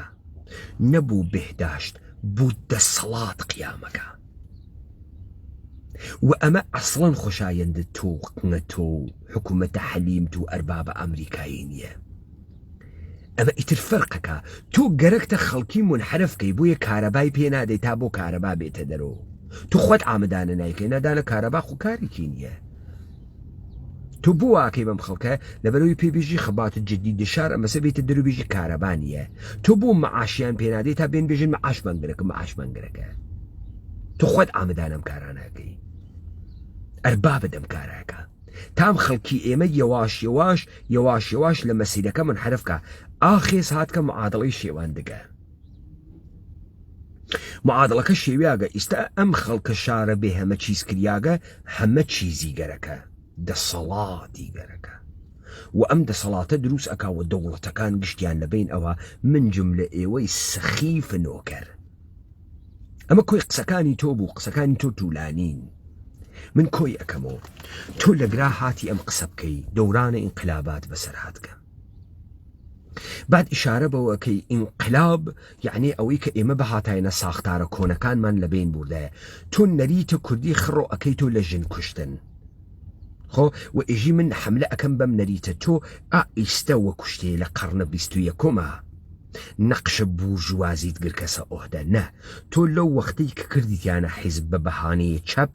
بوویت بە بازوویە بورژوازی تاریختە جامعەی ئێمە بگۆڕی نەتوت تۆ هاتکی بتەوی قدرەت و سەروەری دەدەسە مردمە ئێمە دەربێریت بۆیە تۆ هاتی زەمینە لە خەڵکی سەد وتە حملەکەمە خەتەنەی ژنان نەریت و کوردی یعنی خەتەنەی ژنان وانیە نەریت و کوردی یعنی ئوسول و پرینسیبگەل و شێوەی کردەکردنێک کە ژیانم ملیۆنها ئینسانی لە ئەو جدەسەڵاتە لە کناری یەکتریان ممکن کردبوو نا وەکو ئوروپایەکان دەسەڵات لە گشت کەسێ بسێنی تۆ تا خەڵکی بێ دەسەڵات وێ نەتوانی یەکتری هەڵدەڕێ ئێمە گشتمان دەسەڵاتدار بووین و یەکتریمان هەڵنێدڕی گەورەیە ئەم تەمەدونە وا لە ئەوە ئێوە ئەمتانە لە بین بردگە حملە بەمە ئەکەن حملە بەمە ئەکەن و تۆ ئاتکی بێژیت ئینقلابات ممکن نییە کەسی خەباتی چەکداری بەرعەلەی هێمە نەکات مەلا بەختیار ئاخیزە کوردەوارە سەربەخۆ دەست ناوە تا ئەسڵحە لە بەرامبەرە ئێوە تا ئاخرین لەحزە بەڵام ئاخیزە کوردەوارە سەربەخۆ قیام سەراسەری بەرعەلەی ئێوەکە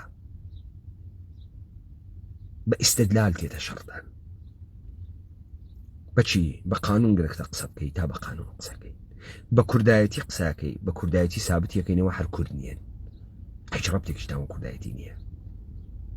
بەچی گەرەکتە سابتیکەی بەوەی کە بگەڕێنەوە سەرەوەی کە تۆ قودرەتی حاکمی وەنت و حاکمی وەکو ئەوەی کە ڕووسیا قودرەتە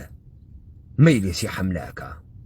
بەری پێ ناگیرێ خۆ تۆ گەرەکتە بێژی تۆ دەوڵەتی قودرەتی خەڵک ئەکوژی جا ئەو وەختە تۆ ئەم قسە سراحەتەن کە تا من بە ئاشکرا بەم لە وەسەتە خیابان عەلیە خامنەیشت دەرپێکەی لە پێ بکەنن تو بی بە ئاشکرا بێژە ئێمە قودرەتین و چۆن قودرەتین ئەکوژین بێ قسە بکە لە پشتە ناوە ئەمنیەتە ملی و لە پشتە ناوە ئێران و چوارچوو بە تەمامیەتە ئەرزی و ئەمانە قسە مەکە بێژە تۆ مردمی و ئێشێ من حکم کەم بەسەر تا حکمەکە قبوڵەکەی ئەو کوژم بێ قسە وازەح بکە من واتە پێکەم ئەم قسە بکەی واتە پێکەم ئەم قسە بکەی مەتنە ئێمە وا بە تۆکە و تۆ پێیت ببێ پس مطمئن و شتەی وا خەوف و لێکردگە و ئەترسی و فکرەکەی بەم قسانە خەڵک ئەگەوجێنی نەون و یارە ئێمە و نێنە ناوەم قیامە نایوەڕێت چون من شەڕەگری لایی ئەزانم مەلا بەختیار ئەزانم چۆن سرنجە خەڵکە خۆم بەرەو خۆم ڕابکێشم ئەزانم چۆن قودرەت دروستکەم و ئینقلاب دروستکەم بۆیە لە سەرەتا بە هۆنینەوەی مەتنە کورد کێس دەسم پێ کرد دروستکردنە ئیماژە ڕابردووم کرد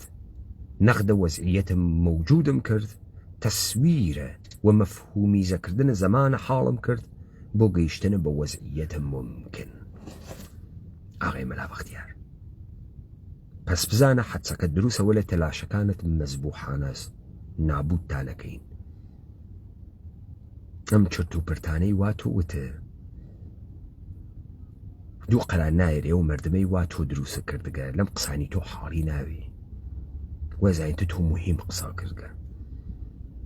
ئەوە بوو من جواوتم داوە تا خەڵکی بفامێ تۆ ئینسانە شارلاتانێکی ئەلا ڕەقمە ئەوەی کە تۆ لە گشتیان ئاقڵتری لە گشتیشیان باسەواتری لە تەواوە ئەو تەحیزانەی وانە ئەوێ کارمەندن تۆ باسەواتری بۆیە تۆ ئەکەنە مەئمورەم قسانە تۆ بیکەی چون تۆ باسەواتری تۆ خاص ئەفەهمی تەکەکیا تەرەفی و خاص ئەفەهمی نابوودی بەدەسە ئێمە نایەوە خۆش